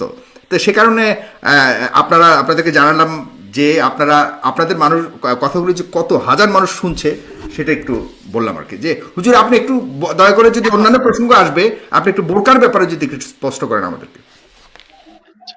আচ্ছা, আমি এবার পর্দার প্রসঙ্গে চলে গেলাম। ইসলাম যে পর্দাকে বাধ্যতামূলক করেছে মহিলাদের জন্য, কবে থেকে সবচেয়ে পর্দা বড় বাধ্যতামূলক ভুল করলো? আমি কবে থেকে পর্দা বাধ্যতামূলক করলো? আমি বলছি, সেটাই ব্যাখ্যা দিচ্ছি। সবচেয়ে বড় কথা, আমরা একটা ভুলের মধ্যে আছি। আমরা মনে করি ইসলাম শুধু মহিলাদেরকে পর্দা দিয়েছে। না, পর্দা মহিলার জন্য, পুরুষের জন্য, তবে তা ভিন্ন ভিন্ন স্বরূপ। পুরুষকে আল্লাহ তাআলা পর্দা বলেছেন গদ্দুল বাসার, তার দৃষ্টিকে অবনমিত রাখতে হবে। আর মহিলার পর্দা হচ্ছে তার বিশেষ অঙ্গগুলোকে ঢেকে রাখবে। প্রশ্ন হলো কেন? আমি আগে বলেছি যে কোরআন হাদিসের প্রতিটি বিষয়কে আমরা যারা বিশ্বাসী, আমরা বিনা বাক্যে মেনে নেই, সেখানে কোনো যৌক্তিকতা খোঁজার প্রয়োজন আমরা অনুভব করি না। 2, পর্দার যে বিধান ইসলাম করেছে তা কেন? আমি আগেই বলেছি যে নারী ও পুরুষের মধ্যে পার্থক্য রয়েছে, বায়োলজিক্যাল পার্থক্য রয়েছে, ফিজিক্যাল পার্থক্য রয়েছে, সাইকোলজিক্যাল পার্থক্য আছে। নারীদের যে পর্দার বিধান ইসলাম করেছে তা কখন থেকে? বালেগা হওয়ার পর থেকে। আমরা জানি নারী ও পুরুষকে সৃষ্টিগতভাবে আল্লাহ তাআলা তৈরি করেছেন এমন ভাবে যে নারী পুরুষের প্রত্যেকের বিপরীত লিঙ্গের প্রতি একটি টান বা আকর্ষণ থাকে। আর সেটা কি রকম? যখন কোন নারী বা পুরুষ 3 এজ পার হয়ে যায়, 3 এজ পার হয়ে যাওয়ার পর, এটা বিজ্ঞানসম্মত একটি কথা, যে কোন পুরুষ যখন 3 এজ পার হওয়ার পর কোন মহিলাকে দেখবে, আর তা যদি একেবারে বেভূষণ অবস্থায় দেখে, তো প্রথমেই তার মস্তিষ্কের যে গ্ল্যান্ড তার সেক্সুয়াল অ্যাক্টিভিটিসকে কন্ট্রোল করে, সেটা অ্যাক্টিভ হয়ে যায় এবং স্বাভাবিকভাবেই তার সেক্সুয়াল থটস বেড়ে যায় চোখে। এটা একটা ফিজিক্যাল পার্থক্য নারী এবং পুরুষের। পুরুষের চোখে সেক্সুয়াল থট বেড়ে যায় এবং তার মস্তিষ্কের গ্ল্যান্ড 100% অ্যাক্টিভ হয়ে যায়, রক্ত চলাচল বহুগুণ বেড়ে যায় এবং তখন রক্তের চাপটা পুরুষের নিচের দিকে থাকে। আর বিপরীত লিঙ্গ মহিলার প্রতি তার একটি অস্বাভাবিক আকর্ষণ সৃষ্টি হয়ে যায়, যেটা আল্লাহ তাআলা সৃষ্টিগতভাবে রেখেছেন। এখন এই যে অস্বাভাবিক আকর্ষণ বেড়ে যায় একজন পুরুষের মহিলার প্রতি, এই আকর্ষণ বেড়ে যাওয়ার কারণে তার দুটি অবস্থার একটি অবস্থা, সে যদি তার চাহিদা মেটাতে চায়, মেয়েটিকে সুযোগ করে দিতে হবে। আর যদি মেয়েটি সুযোগ করে না দেয়, তো তার দুর্ঘটনায় মৃত্যু হতে পারে। লন্ডনে এরকম ঘটনা ঘটেছে, গবেষকগণ দেখেছেন চরম যৌন উত্তেজনার শিকার এক ব্যক্তি তার যৌন ক্ষুধা মেটাতে পারে নাই, যে কারণে তার মস্তিষ্কের রক্ত শূন্য হয়ে অক্সিজেনের অভাবে সে লোকটি মারা গিয়েছিল। তাহলে দেখা যাচ্ছে এখন আমরা যদি বলি যে না, পুরুষকে বেঁচে থাকার জন্য ও তার সেক্সুয়াল অ্যাক্টিভিটিসকে মেটাবার জন্য মেয়েকে সুযোগ করে দিতে হবে, তো পৃথিবীর কোনো মেয়ে, কোনো মা, কোনো বোন নিরাপদ থাকবে না, সতীত্ব সম্ভ্রম নিয়ে বেঁচে থাকতে পারবে না। তাহলে কি করতে হবে? তার একমাত্র সমাধান হচ্ছে মেয়েটিকে আল্লাহর পক্ষ থেকে যে পর্দার বিধান করা হয়েছে তা তাকে মানতে হবে। এর মাধ্যমে যে পুরুষটির বা মেয়েটির যে সেক্সুয়াল অ্যাক্টিভিটিস তা অনিয়ন্ত্রিত হবে না, সীমা লঙ্ঘন করবে না, তখন নৈতিকতা ঠিক থাকবে, মেয়েটি তার চরিত্র সম্ভ্রম সম্মানকে ঠিক রাখতে পারবে, পুরুষটি স্বাভাবিক জীবনযাপন করতে পারবে, তার চরিত্রকেও ধরে রাখতে পারবে। মূলত পর্দাটা ইসলাম দিয়েছে সম্পূর্ণ মেয়েদের চরিত্র সম্ভ্রমকে রক্ষা করে উন্মুক্তভাবে সব জায়গায় যেন তারা চলাফেরা করতে পারে। ঘরের ভিতরে একটি মেয়ের, একটি নারীর পর্দার প্রয়োজন হয় না, যেখানে তার স্বামী, যেখানে তার সেখানে ইচ্ছার পরিপন্থী কি হচ্ছে কিনা একটু ঘরের ভিতরে। কিন্তু ইসলাম মেয়েদেরকে অবাধ স্বাধীনতা দিয়েছে। একাই কি একজন মেয়ে শরঈ পর্দার মাধ্যমে 48 মাইল দূরত্বে সফর করতে পারে বা পারবে। এরপর এর দূরে যেতে হলে রক্ত সম্পর্কের একজন মহরামকে তার সঙ্গে রাখতে হবে। এখন কথা হচ্ছে, আচ্ছা মনে হয় না আমাদের জাফরুল্লাহ স্যার চাচির সাথে কথা বলতেছে। আচ্ছা, সেটা যাই হোক। জি জি, তা আমি যেটা বলতেছি, খুব আনন্দই পাচ্ছে আপনার কথা শুনে। আমি শেষ করছি, একটু শেষ করি না। স্যার তো চিকিৎসক মানুষ, বিজ্ঞান খুব ভালো বুঝেন, বেশি বুঝেন, বিশেষ করে বায়োলজি কেমিস্ট, পড়ে শুনি তো ডাক্তার হয়েছেন, এগুলো উনি ভালো জানেন, আমি একটু মনে করিয়ে দিচ্ছি। তাহলে দেখা যাচ্ছে পর্দা নারীর কল্যাণে, তার চরিত্র, তার সম্ভ্রম রক্ষার জন্য, পুরুষ ও নারীর সুস্থতার জন্য এবং উন্নত চরিত্র ধরে রাখার জন্য, সামাজিক অবক্ষয় রোধে এবং সমাজ রাষ্ট্র একটি কল্যাণ রাষ্ট্র হওয়ার জন্য, একটি সুন্দর সমাজের জন্য, একটি ভালো সংসারের জন্য ইসলাম পর্দা দিয়েছে নারীকে। তবে পর্দাটা একমুখী নয়, একপাক্ষিক নয়, শুধু মেয়ে করবে, পুরুষকে পর্দা করতে হবে। পুরুষের পর্দা হচ্ছে তার দৃষ্টি অবনমিত রাখা, আর মেয়ের পর্দা হচ্ছে তার বিশেষ অঙ্গগুলোকে ঢেকে রাখা। এখন একটি সায়েন্টিফিক ব্যাখ্যা আমি দিচ্ছি। বিজ্ঞান বলে প্রতিটি মহিলার প্রতি মাসে 12 থেকে 48 ঘন্টার একটি পিরিয়ড পার হয়, যেটাকে বলা হয় উইন্ডো পিরিয়ড। সে সময়টিতে যে কোনো মহিলা যদি স্বামীর সংস্পর্শে আসে বা পুরুষের সংস্পর্শে আসে, তার প্রেগন্যান্সির সম্ভাবনা 100%। ঠিক সে সময় মহিলাদের শরীর থেকে একটি স্মেল বের হয়, এটা একটি বৈজ্ঞানিক তথ্য। সেই স্মেল যদি কোনো পুরুষের নাকে যায়, তখন তার সেক্সুয়াল থটস 100% স্তরে চলে যায়। তো যদি কোনো মহিলা শরঈ সম্মতভাবে পোশাক পরিধান করে, যেটাকে আমরা বোরখা বলি বা হেজাব বলি, বোরখাই সেলাই করে পড়তে হবে এমন কথা ইসলাম বলে নাই। চাদর হতে পারে, একটি বড় চাদরেও শরীরটা ঢেকে নেওয়া যায়, সেটাও আছে। একেবারে বোরখাই হতে হবে এমন কথা না। সেটা যদি হয়, তাহলে তার স্মেলটা কোনো পুরুষ পাবে না। তখন দেখা যাবে পুরুষটির মধ্যে অনিয়ন্ত্রিত কোনো উত্তেজনা সৃষ্টি হবে না, যা পুরুষের জন্য ভালো, মহিলার জন্য ভালো। এভাবে আল্লাহ তাআলা মূলত মহিলাদেরকে যে পর্দা দিয়েছেন, তা নৈতিকতার মানদণ্ডে, তা যৌক্তিকতার মানদণ্ডে এবং তা বিজ্ঞানের মানদণ্ডে 100% উত্তীর্ণ একটি বিধান। এবার আসুন বাস্তবতায়। পৃথিবীতে আমরা দেখতে পাচ্ছি, বাংলাদেশের গণমাধ্যমও দেখতে পাচ্ছি, গণধর্ষণ একটি মহামারীতে রূপ নিয়েছে। কিন্তু আজ পর্যন্ত কোন নিউজ মিডিয়া একটি প্রমাণ দিতে পারবে না যে বোরখা পরে এমন একটি মেয়ে ধর্ষিতা হয়েছে। কারা ধর্ষিতা হচ্ছে? যারা মোটেও পর্দা করে না, মোটেও হেজাব ব্যবহার করে না, তারাই পথে ঘাটে বিভিন্ন জায়গায় ধর্ষিতা হচ্ছে। তাহলে বাস্তবিক প্রয়োগিক ক্ষেত্র আমরা দেখতে পাচ্ছি, বর্তমান সামাজিক অবক্ষয় রোধে এবং মহিলাদের চরিত্র সম্ভ্রম রক্ষায়, মা বোনদের ইজ্জতকে সমুন্নত করার জন্য ইসলাম যে পর্দার বিধান করেছে, সেটা আমাদের অনুসরণ করা উচিত, ব্যক্তি জীবনও, সামাজিকভাবে, রাষ্ট্রীয়ভাবে আইন করে। জি, হুজুর আপনাকে অনেক ধন্যবাদ। আপনার কাছে আমি আরেকটা প্রশ্ন রেখে যাচ্ছি, সেটা হলো যে একই আল্লাহর তৈরি যদি পুরো ব্রহ্মাণ্ড হয়, তাহলে অমুসলিমরা কেন বেহেশতে যাবে না? অমুসলিমদের জন্য কেন আপনারা দোয়া করেন না? সেক্ষেত্রে আপনি কিছু বলবেন। আমি জাফরুল্লাহ স্যার আপনার কাছে যাচ্ছি। আপনি এতক্ষণ অনেক কথা শুনলেন। আপনার কাছে আমি আরেকটি প্রশ্ন রেখে আপনি অন্যান্য প্রশ্ন যুক্ত করবেন। সেখানে আমি বলতে চাই যে বাংলাদেশের আলেমরা কিন্তু বাংলাদেশে খিলাফত প্রতিষ্ঠিত করবার জন্য আন্দোলন করে যাচ্ছে। সেটারই একটি অংশ হিসেবে এই যে বিভিন্ন ধরনের আমরা এখন মুভমেন্ট দেখতে পাচ্ছি, ভাস্কর্য থেকে শুরু করে অন্যান্য বিষয়গুলো এখানে আসছে। আপনি কিভাবে দেখেন, এই খিলাফত প্রতিষ্ঠিত হবার কোনো সুযোগ রয়েছে, বা আপনার ব্যক্তিগত মতামত জানতে চাই। সেটা আমি একটা পয়লা বলতে চাই, যে প্রশ্নটা আব্বাসী সাহেবকে জানতে চাই, প্রশ্ন করতে চাই না। বোরখা বা পর্দা প্রথাটা কোন সনে প্রথম প্রতিষ্ঠিত হয়েছিল? পয়লা আমি বলে দিই, কোরআনের প্রত্যেক সূরা তো একবারে আসেনি, এক এক সময় এক একটা করে এসছেন। সামাজিক প্রফেট আমাদের রাসূলুল্লাহ এক একটা সমস্যায় পড়েছেন, খোদার ইবাদতে বসতেন, খোদা তাকে নির্দেশ দিয়েছেন, তার একটা উত্তর কোরআনে এসছে বিভিন্ন এক এক সময়, তো একবারে অবতীর্ণ হয়নি। ঠিক সেই জন্য জানতে চাই আমি, পর্দাটা ঠিক কখন, কোন পরিপ্রেক্ষিতে, কোন অবস্থার প্রেক্ষিতে, কত সনে অবতীর্ণ হয়েছে এবং সেটা কি ছিল।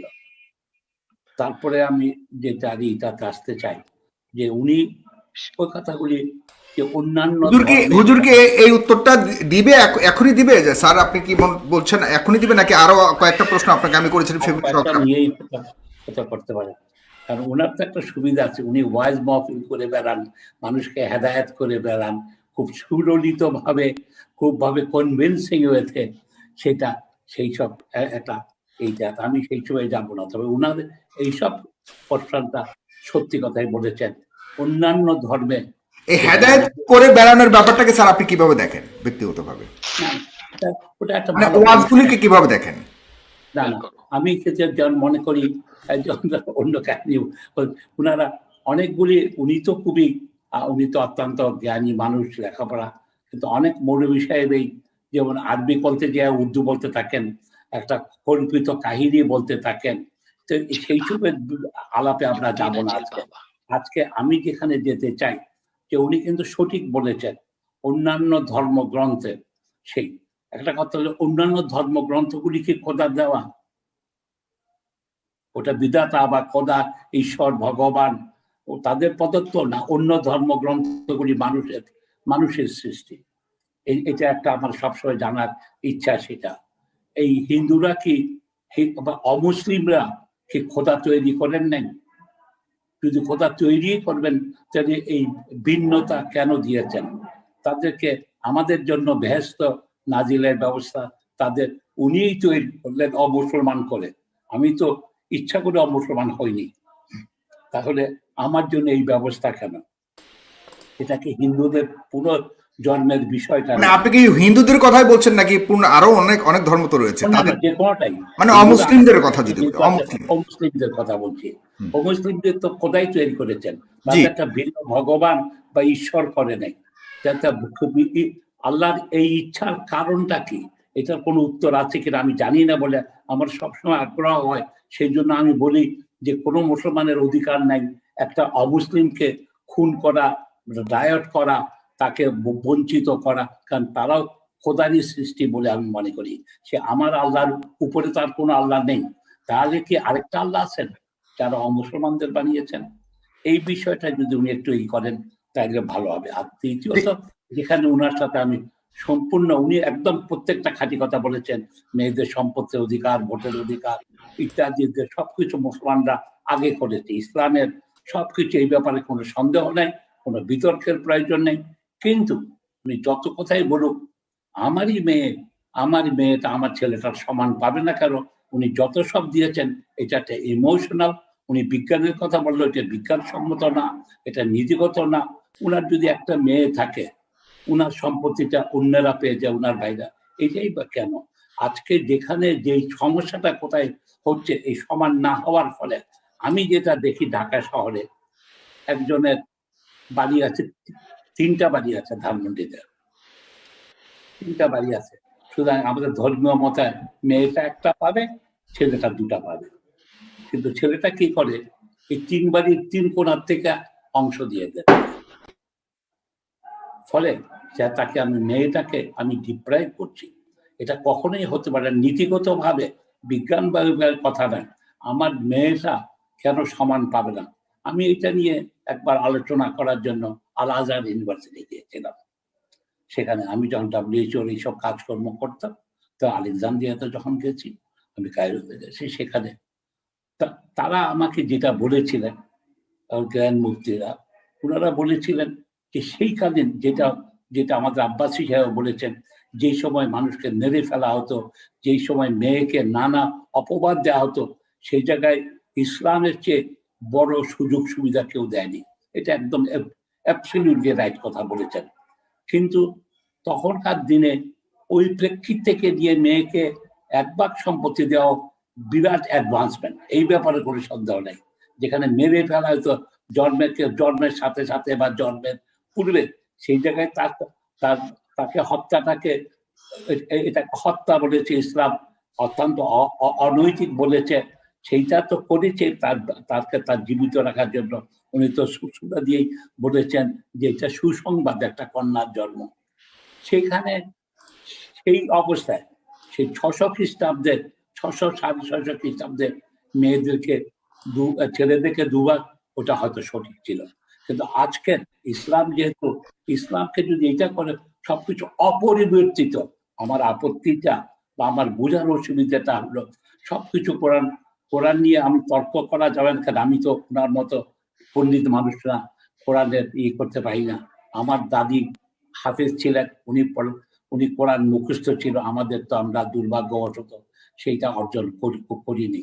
সেই তর্কে আমি যেতে পারবো না, যেতে চাইও না।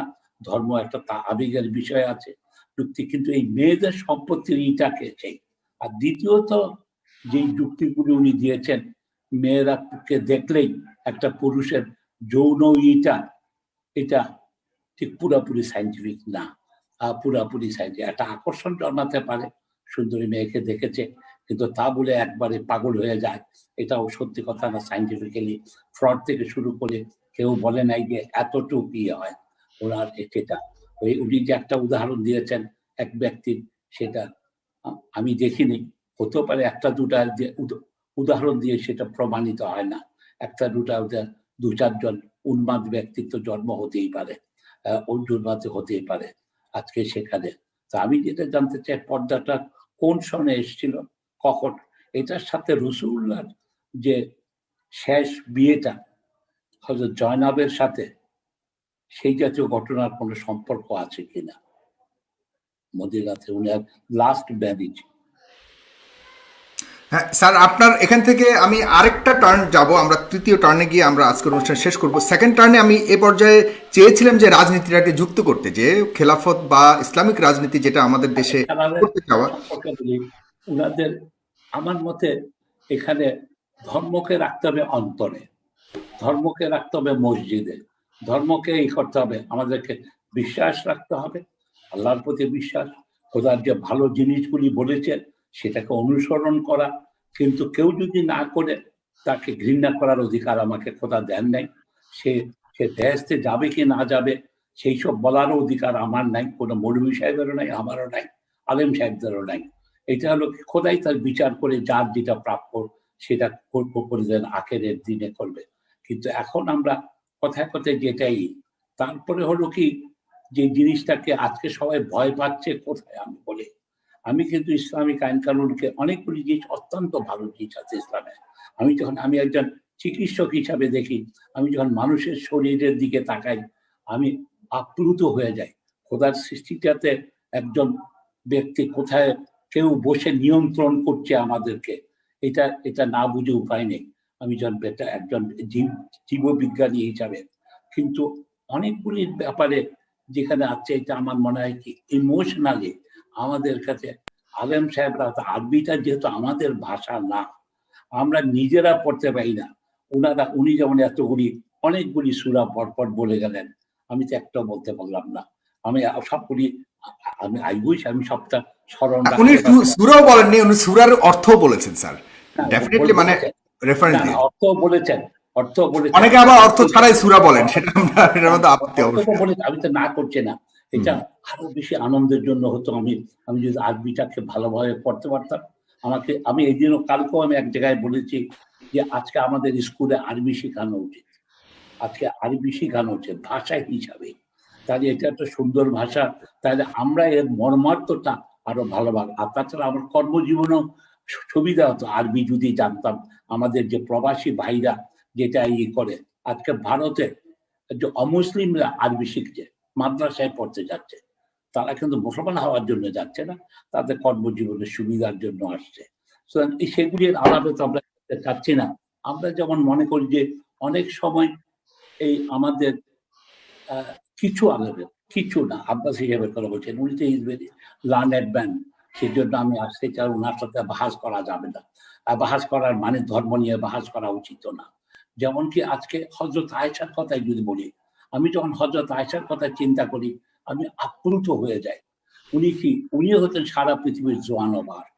উনি যে বসরার যুদ্ধটা করলেন 60,000 মহিলা, যেটার জন্য উনি বলছেন যে আমরা সমান না কেবল না, যিনি বসরার যুদ্ধ করতে পারেন একজন পুরুষ সেনাপতির মতো 60,000 বহর নিয়ে উনি বসরা নগর করলেন।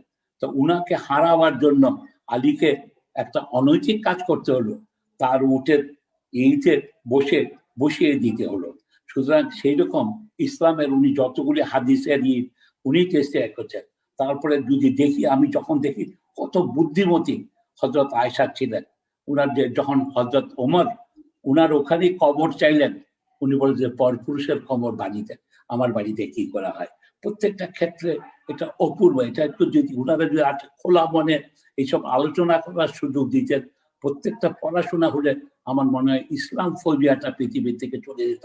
এটা জাতির দুর্ভাগ্য, ইসলামকে তারা ডার্কেন করার চেষ্টা করছে। সেই জন্য বলছে খোলা মানে আমাদের যেখানে আজকে যেমন উনি খোলা মানেই আলাপ করছেন আমার সাথে, যে এই জিনিসগুলি আরো বেশি হলে পৃথিবী থেকে ইসলাম ফোবিয়া চলে যাবে। অপর পক্ষে ইসলামের কিছুটা সংস্কারের প্রয়োজন আছে, সেটা যুগের কারণে। এই যে মেয়েদের ঠিক আমার মনের কথা বলেছেন স্যার।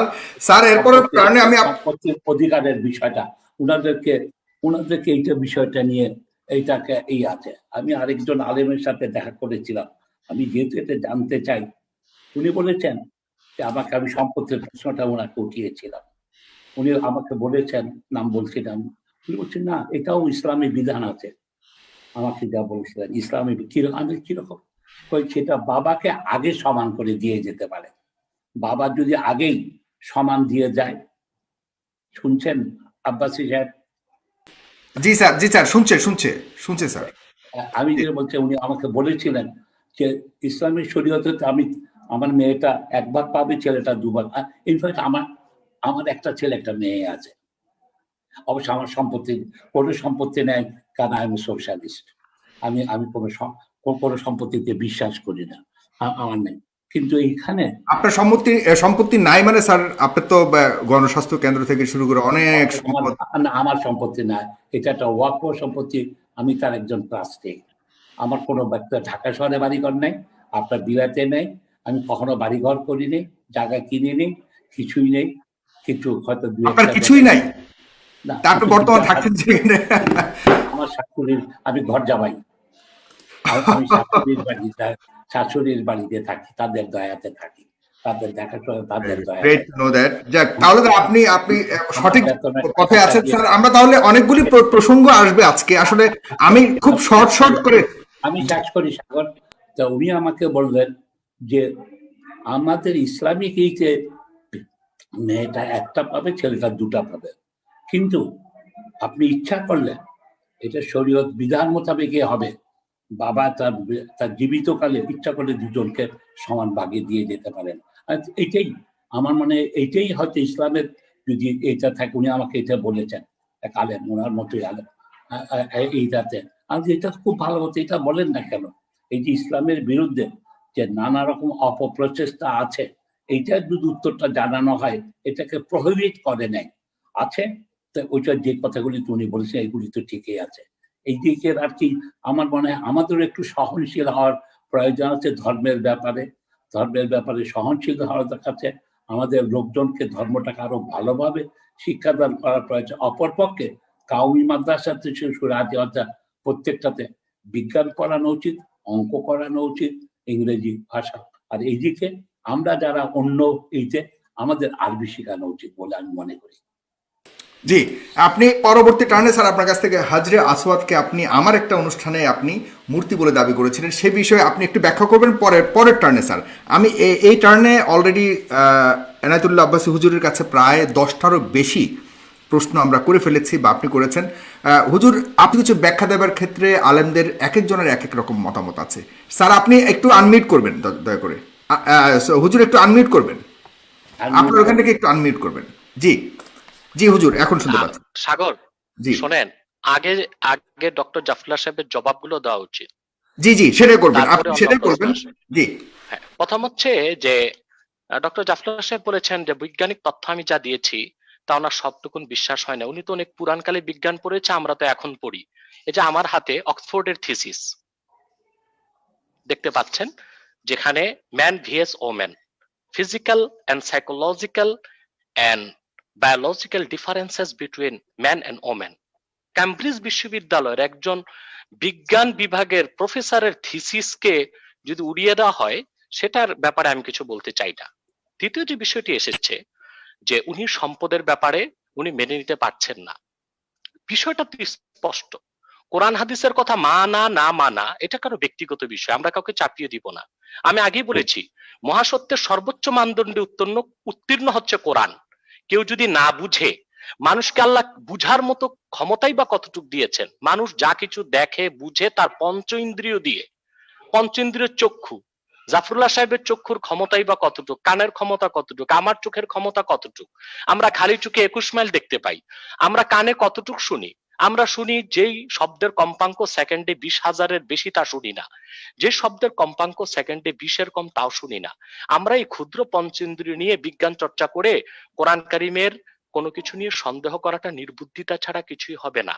আল্লাহ তাআলা যে অর্ধেক দিয়েছেন সম্পদ শুধু পিতার প্রাপ্ত সম্পদে মেয়েকে, সেটা মেয়েকে যেটা দিয়েছেন আল্লাহ তাআলা, এটাই যৌক্তিক, এটাই বৈজ্ঞানিক, সামাজিক, রাজনৈতিক সকল মানদণ্ডে উত্তীর্ণ। কারণ মেয়েকে খরচ করার কোনো নির্দেশ নেই। পুরুষকে আল্লাহ যে সম্পদ ডবল যদি দিয়েছেন একলা তার উপর থাকে, আল্লাহ ফরজ সে করে মেয়ে যদি দিয়েছেন। বিয়ে না, মেয়েটা আল্লাহ, যদি আমি বিয়ে না শেষ হয়, করি, জি জি জি মহোদয়, আমি তাহলে কি শেষ হবে? করি, আমি আপনার কথা শুনেছি, এখন আমি বলি, আপনি একটু শুনুন। পুরুষকে আল্লাহ দিয়েছেন, ডবল দিয়েছেন একটি খাতে, কিন্তু খরচের দায়িত্ব সমস্ত পুরুষকে দিয়েছেন। মেয়েটি আবার তার স্বামীর ঘরে যাচ্ছে, সেখানে স্বামীর 2 আনা অংশ সে পাচ্ছে, সে তার আত্মীয় স্বজনের অংশ পাচ্ছে। মোটির উপর মেয়েটির সম্পূর্ণ ভরণ পোষণের দায়িত্ব তার স্বামীর, কিন্তু সে যে সম্পদ পেয়েছে তার সবটুকুন তাকে আল্লাহ তাআলা এক্সট্রা দিয়েছেন, এবং সেই সম্পদে স্বামীর কোনো হস্তক্ষেপ চলবে না। সকল বিচার মানদণ্ডে আল্লাহ তাআলার সিদ্ধান্তটাই সবচেয়ে উত্তম এবং সঠিক। বুঝতে না পারা সেটা আমাদের ব্যর্থতা। কয়েকটি প্রশ্ন তিনি করেছেন, সেটা হলো আমাদের হযরত জয়নবের যে বিষয়টি এসেছে, প্রথম প্রশ্ন হচ্ছে পর্দা নাজিল করেছেন সূরা আহজাবে। আল্লাহ তাআলা বলেন, ওয়াকারনা ফি বুয়ুতিকুন্না ওয়ালা তাবাররাজনা তাবাররুজাল জাহিলিয়াতিল উলা। এই আয়াতের মাধ্যমে আল্লাহ তাআলা পর্দাকে ফরজ করেছেন। সূরা আহজাব 22 নম্বর পারা 33 নম্বর সূরা, আয়াত নাম্বার হচ্ছে 33, এবং এটা ফরজ করা হয়েছে 3য় হিজরিতে, যা তাফসীর রুহুল মাআনিতে এসেছে। এবং আল্লাহ রাব্বুল আলামিন পর্দার ব্যাপারে আরো বিস্তারিত আলোচনা করেছেন সূরা নূরে 18 পারা 24 নম্বর সূরা, সূরা আন-নূর। আল্লাহ তাআলা 31 নম্বর আয়াতে বলেন, ওয়াকুল লিল মুমিনাতি ইয়াগদুদ্দা মিন আবসারিহিন্না ওয়া ইয়াহফাযনা ফুরুজাহুন্না ওয়া লা ইউবদিনা যিনাতাহুন্না ইল্লা মা যাহারা মিনহা ওয়াল ইয়াদরিবনা বিখুমুরিহিন্না আলা জুয়ুবিহিন্না। এই আয়াতের মাধ্যমে মহিলাগণ কি কি অঙ্গ ঢেকে বাইরে বের হবে, ঘরে না, সেই বিষয়টি আল্লাহ তাআলা ব্যাখ্যা করে দিয়েছেন। এবার আসুন, ডক্টর জাফরুল্লাহ সাহেব বলেছেন হযরত জয়নবের কথা জানতে চেয়েছেন তিনি, এর বেশি কিছু তিনি প্রশ্ন করেননি। মূলত পৃথিবীতে যারা সংশয়বাদী অবিশ্বাসী, তারা ইংরেজদের কিছু বিকৃত ইতিহাসকে পুঁজি করে ইসলামের বিপক্ষে মিসআন্ডারস্ট্যান্ডিং বা তথ্য সন্ত্রাস করছে। আমাদের দেশে অনেক বুদ্ধিজীবী যারা শিক্ষিত হওয়ার পরও সে মিসআন্ডারস্ট্যান্ডিং এর শিকার হয়ে গিয়েছে। যেমন ঐতিহাসিকদের মধ্যে একজন মুনাফিক ছিল, তার নাম ওয়াকেদি। সে কোরআন কারীম ও হাদিসের ক্ষেত্রে যে ব্যাখ্যা দিয়েছে, মুসলিম সমস্ত মুহাদ্দিসগণ তা প্রত্যাখ্যান করেছেন। অনেকেই বলেন ওয়াকিদির সাথে ইহুদি কানেক্টিভিটি ছিল। পরবর্তীতে আধুনিক কালে আব্দুল ফাদি নামে এক ব্যক্তি, যে ছিল খ্রিস্টান, কিন্তু মুসলিম নাম ধারণ করে সে অনেক বই লিখেছে ইসলামের পক্ষে, কিন্তু পক্ষে লিখে সে মধুর সাথে বিষ মিশিয়েছে মুসলমানদের মধ্যে সংশয় এবং সন্দেহ সৃষ্টি করার জন্য। আর ইংরেজ বা পশ্চিমা ঐতিহাসিকরা সবসময় ইসলামের ইতিহাসকে বিকৃত করেছে। আমি কয়েকটা উদাহরণ দিচ্ছি। গণিত শাস্ত্রের জনক জাবির ইবনে হাইয়ান, কিন্তু পশ্চিমা ঐতিহাসিকরা হিংসা ও বিদ্বেষের বশবর্তী হয়ে নামটা বিকৃত করেছে, মিস্টার জিবার নাম দিয়েছে তার, যেন পরবর্তী পৃথিবীর মানুষ না বুঝে যে গণিত শাস্ত্রের জনক একজন মুসলিম। ইসলামী সভ্যতার আলো ইউরোপ আমেরিকায় ছড়িয়েছে স্পেনে মুসলিমদের শাসনের মাধ্যমে। স্পেন জয় করেছেন হযরত ওনার নাম হচ্ছে তারেক। তিনি মরক্কোর যে অংশ দিয়ে স্পেন গিয়েছে সেটার নাম ইতিহাসে এসেছে জাবাল আত-তারেক, কিন্তু পশ্চিম ঐতিহাসিকগণ সেটা বিকৃত করে নাম দিয়েছে জিব্রাল্টা। এটা হচ্ছে ইসলামের প্রতি তাদের বিদ্বেষ, যেন মুসলিমদের মাধ্যমে ইউরোপ আমেরিকা সভ্যতা শিখেছে, সেই ইতিহাসকে ঢেকে দেবার জন্য পশ্চিমারা ইতিহাসকে বিকৃত করেছে। শুধু তাই নয়, রসায়নের জনক ইমাম আল কামি রাহমাতুল্লাহ, তার নামটি ইংরেজরা পরিবর্তন করে রেখেছে ক্যামি। এভাবে যুগ হাজার বছর আগ থেকে অমুসলিমরা ইসলামের ইতিহাসকে বিকৃত করেছে। হযরত জয়নব রাদিয়াল্লাহু তাআলা আনহুর যে ঘটনাটা, ইহুদিদের দোসর বা ইসলামের শত্রু মুনাফিকরা ভুল তাফসীর লিখেছে, আমরা সেই জীবাণুতে আক্রান্ত হয়ে আজকে ইসলাম সম্পর্কে ভুল ধারণা পোষণ করছি। হযরত জয়নবের ঘটনা কি, তা তাফসীরে এসেছে, সহিহ হাদিসে এসেছে, সূরা আহজাবে এসেছে। ঘটনাটার মূলটা আমি বলে দিচ্ছি 1 মিনিটে। আল্লাহ রাসূল মুহাম্মদ সাল্লাল্লাহু আলাইহি ওয়াসাল্লামের মাধ্যমে আল্লাহ তাআলা নবুয়ত ও রিসালাতের দরজা চিরতরে বন্ধ করে দিয়েছেন। আপনারা জানেন আল্লাহ রাসূল সাল্লাল্লাহু আলাইহি ওয়াসাল্লামের 4 জন ছেলে সন্তান ছিল, কিন্তু একজন ছেলে সন্তানকেও আল্লাহ তাআলা প্রাপ্ত বয়স্ক হতে দেননি। কেন দেননি? আল্লাহ কোরআন করিম সূরা আহজাবে স্পষ্ট করে দিয়েছেন 40 নম্বর আয়াতে, মা কানা মুহাম্মাদুন আবা আহাদিম মির রিজালিকুম ওয়ালাকির রাসূলুল্লাহি ওয়া খাতামান নাবিয়্যিন। মুহাম্মদ সাল্লাল্লাহু আলাইহি সাল্লাম তোমাদের কোন প্রাপ্তবয়স্ক পুরুষের পিতা নন, বরং তিনি আল্লাহর সর্বশেষ নবী ও রাসূল। ওনার পরে কোনো নবী নেই, ওনার পরে কোনো রাসূল নেই। আল্লাহ স্পষ্ট সূরা আহজাবে কথা বলেছেন। এই আয়াত কেন নাজিল হলো সেটা পড়তে হবে তাফসীরে, তাইলে হযরত জয়নবের ঘটনাটা আমাদের বুঝে আসবে। আমরা জানি যায়েদ ইবনুল হারেসা রাদিয়াল্লাহু তাআলা আনহু রাসূল করিম সাল্লাল্লাহু আলাইহি সাল্লামের গোলাম ছিল। আল্লাহ রাসূল সাল্লাল্লাহু আলাইহি সাল্লাম তাকে আযাদ করে দিয়েছিলেন এবং তাকে ছেলের মতো স্নেহ করতেন। হযরত যায়েদের কাছে হযরত জয়নবের বিয়ে হয়েছিল। হযরত জয়নব ছিলেন কুরাইশ বংশের মেয়ে, উচ্চ বংশের সম্ভ্রান্ত মেয়ে। মোটেও তিনি খুব একটা খুশি ছিলেন না হযরত যায়েদের মতো একজন গোলামের কাছে বিয়ে বসে। কিন্তু রাসূল করিম সাল্লাল্লাহু আলাইহি সাল্লাম, ইসলামে কোনো শ্রেণীবিন্যাস নেই, কোনো ক্লাসিফিকেশন নেই, কোনো সাদা নাই কালো নেই, কোনো বংশমর্যাদার মূল্য নেই। তার জন্য কুরাইশ বংশের মেয়ে হযরত জয়নবকে হযরত যায়েদের আয়াতের ব্যাখ্যায় ইবনে আব্বাস রাদিয়াল্লাহু তাআলা আনহুমা ব্যাখ্যা করেছেন, রাসূলুল্লাহর চাচাতো ভাই যিনি রাইসুল মুফাসসিরিন, সকল মুফাসসিরদের মাথা বলা হয়, লা জাআলতু লাহু ইবনান ইয়াকুনু বাদাহু নবী। আল্লাহ তাআলা বিশ্ববাসীকে এটাই বুঝিয়েছেন, যদি আমার নবী মুহাম্মদ সাল্লাল্লাহু জীবিত রাখতাম, যাকে আমি মুহাম্মদ সাল্লাল্লাহু আলাইহি ওয়াসাল্লামের পরে নবী বানাতাম। যেহেতু আদম সৃষ্টির আগে আমার গৃহীত সিদ্ধান্ত এটাই, কোন পালিত পুত্র পুত্র নয়, ছেলে নয়। মুখে বলা ছেলে কোনোদিন ছেলে হতে পারে না, তা প্রমাণ করার জন্যই পরবর্তী ঘটনাগুলো হয়েছে। হযরত যায়েদের সাথে হযরত জায়নবের বিবাহ ছিন্ন হয়েছে এবং হযরত জায়নবের মনে কষ্ট ছিল। হযরত জায়নবের পক্ষ থেকে রাসূলুল্লাহর কাছে প্রস্তাব করা হলো। হযরত যায়েদ নিজ মনে খুশি মনে সেপারেশনকে মেনে নিয়েছেন। পরবর্তীতে রাসূল করিম সাল্লাল্লাহু আলাইহি ওয়াসাল্লাম হযরত জায়নবকে বিয়ে করেছেন। এটা একটি স্পষ্ট বিষয়, সুস্পষ্ট ইতিহাস, যা হাদিস শাস্ত্রে স্পষ্ট রেফারেন্সের সাথে এসেছে, কোরআন কারীমের সমস্ত নির্ভরযোগ্য তাফসীরের মধ্যে এসেছে। এই ইতিহাসটিকে ইহুদি ও তাদের সাথে কানেক্টিভিটি আছে যারা, তারা বিকৃত করার চেষ্টা করেছে। আল্লাহ তাআলা হযরত জায়নবের বিয়ের মাধ্যমে এটাই প্রমাণ দিয়েছেন যে মুহাম্মদ সাল্লাল্লাহু আলাইহি ওয়াসাল্লামের কোনো ছেলে সন্তান নেই। যায়েদ, যেটাকে মুখ বলা ছেলে সন্তান বলা হতো, সে ছেলে সন্তান নয়। এটা হচ্ছে আল্লাহ তাআলার মাকসাদ। তারপর আমাদের সম্মানিত গণস্বাস্থ্যের পরিচালক ডক্টর জাফর সাহেব বলেছেন মায়েশা রাদিয়াল্লাহু তাআলা আনহার কথা। এখানেও ইতিহাস বিকৃত হয়েছে। মায়েশা রাদিয়াল্লাহু তাআলা আনহা যুদ্ধের নেতৃত্ব দেননি। খোলাফায়ে রাশিদিনের ক্ষেত্রে কি হয়েছে, ইতিহাস কি বলে? আমরা কাদের ইতিহাস পড়ি? মিস্টার হিট্রির ইতিহাস পড়ি। মিস্টার হিট্রি ছিল ইংরেজ, তার ইতিহাস পড়বো কেন? আমরা কার্লাইল এবং বার্নার্ড শোর ইতিহাস পড়বো কেন? আমার কাছে ইতিহাস আছে ইসলামের ইতিহাস, আল বেদায়া ওয়ান নেহায়া, যেটা ইবনে কাসির লিখেছেন।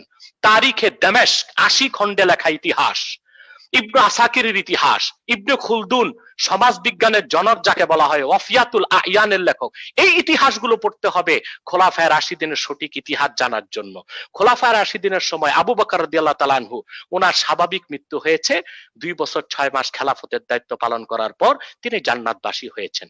হযরত ওমর রাদিয়াল্লাহু তাআলা আনহু, ওনার মৃত্যুর কারণ কি ছিল? সেটা কোনো খেলাফত নিয়ে কোন্দল ছিল না, কোনো ব্যক্তি সংঘাত ছিল না। একজন অগ্নি পূজারীর বিচার করেছিলেন হযরত ওমর রাদিয়াল্লাহু তাআলা আনহু। মুগীরা ইবনে শুবা রাদিয়াল্লাহু তাআলা আনহুর গোলামির বিচার করেছিলেন। বিচারে হেরে যে অগ্নি পূজারী পারস্যবাসী, সে ফজর নামাজ পড়া অবস্থায় হযরত ওমরকে খঞ্জরের আঘাতে শহীদ করেছিল। সেটা খোলাফায়ে রাশিদিনের কোনো দ্বন্দ্ব ছিল না, খেলাফতের কোনো দ্বন্দ্ব ছিল না। হযরত ওমরকে হত্যাকারীকে ধরতে যে মসজিদ নববীতে 7 জন সাহাবী আততায়ীর হাতে নিহত হয়েছিল। পরবর্তীতে ক্ষমতায় খেলাফতের দায়িত্ব নিয়েছেন হযরত ওসমান রাদিয়াল্লাহু তাআলা আনহু। তিনি দায়িত্ব নেওয়ার পর হযরত ওমরের যুগে এক ইহুদি নেতা মুসলমান হয়েছিল, তার নাম হচ্ছে আব্দুল্লাহ বিন সাবা।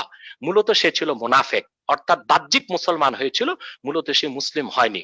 পরবর্তীতে সিনাই উপত্যকা, মিশরের সিনাই উপত্যকাতে যে আব্দুল্লাহ বিন সাবা একটি ইহুদিদের নিয়ে দল গঠন করেছিল, যাকে ইতিহাসে বলা হয়েছে সাবাই চক্র। এই সাবাই চক্র মদিনা মুনাওয়ারাতে তাদের তৎকালীন বিভিন্ন গোয়েন্দা দালাল, তাদের দোসরদের মাধ্যমে হযরত ওসমান রাদিয়াল্লাহু তাআলা আনহুর বিরুদ্ধে একটি ভুল ধারণা আরবে সৃষ্টি করেছিল, বিশেষ করে আরবের মূল মদিনাতুল মুনাওয়ারাতে। তখন কিছু মুসলমান বিদ্রোহের কারণে হযরত ওসমান রাদিয়াল্লাহু তাআলা আনহুর বিরোধিতা করেছিল। হযরত ওসমান রাদিয়াল্লাহু তাআলা আনহুর বাড়ি 22 দিন ঘেরাও করে রাখা হয়েছিল। কি মুসলমানের কি দাবি ছিল? আব্দুল্লাহ বিন সাবা, ইহুদি সাবাই চক্র এটাই প্রচার করেছিল মুসলমানদের কাছে যে হযরত ওসমান রাদিয়াল্লাহু তাআলা আনহু সঠিকভাবে খেলাফতের দায়িত্ব পালন করছেন না। মুসলমানরা তখন জবাবদিহিতার জন্য হযরত ওসমানের অপসারণ চেয়েছিল, হযরত ওসমানকে অবরুদ্ধ করেছিল। হযরত আলী রাদিয়াল্লাহু তাআলা ওনার 2 সন্তান হাসান হোসেনকে তরবারি দিয়ে হযরত ওসমানের দরজায় দাঁড় করিয়ে দিয়েছিলেন, তোমাদের জীবন থাকতে যেন হযরত ওসমানের কোনো ক্ষতি না হয়। পিছন দিক থেকে বিদ্রোহীরা এসে হযরত ওসমানকে শহীদ করেছিল।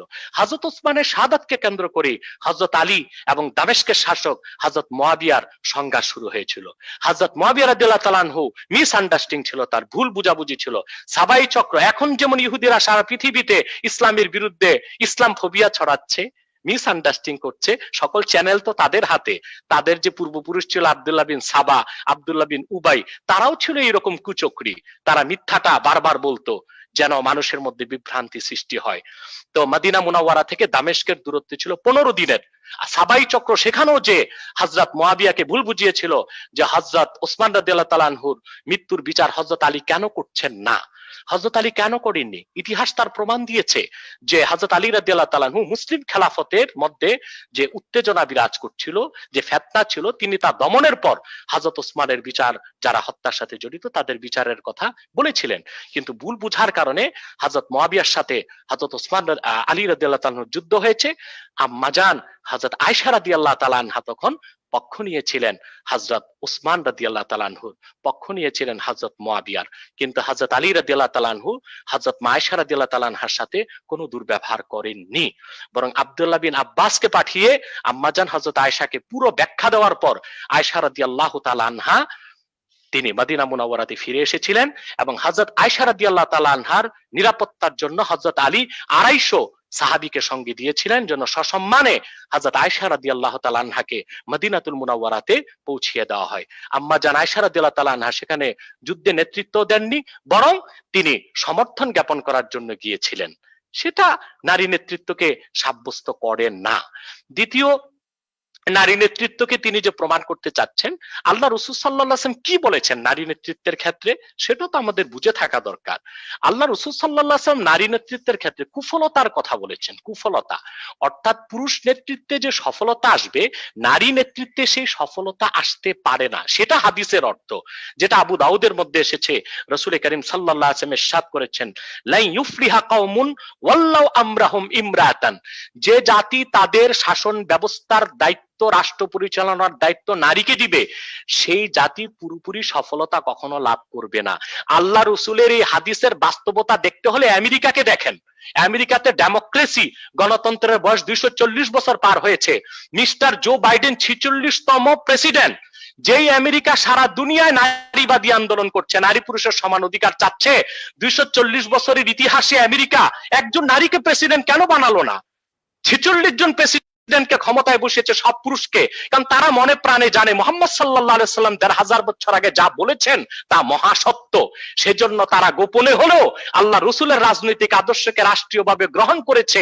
কোন নারীকে আমেরিকাতে প্রেসিডেন্ট হতে দেয়নি 240 বছরের ইতিহাসে। 46 জন প্রেসিডেন্ট বসিয়েছে, নারীকে প্রেসিডেন্ট বানায় নাই। আল্লাহ রাসূলের একটি হাদিস মানার কারণে এখনো আমেরিকা সফলভাবে বিশ্বকে নেতৃত্ব দিচ্ছে।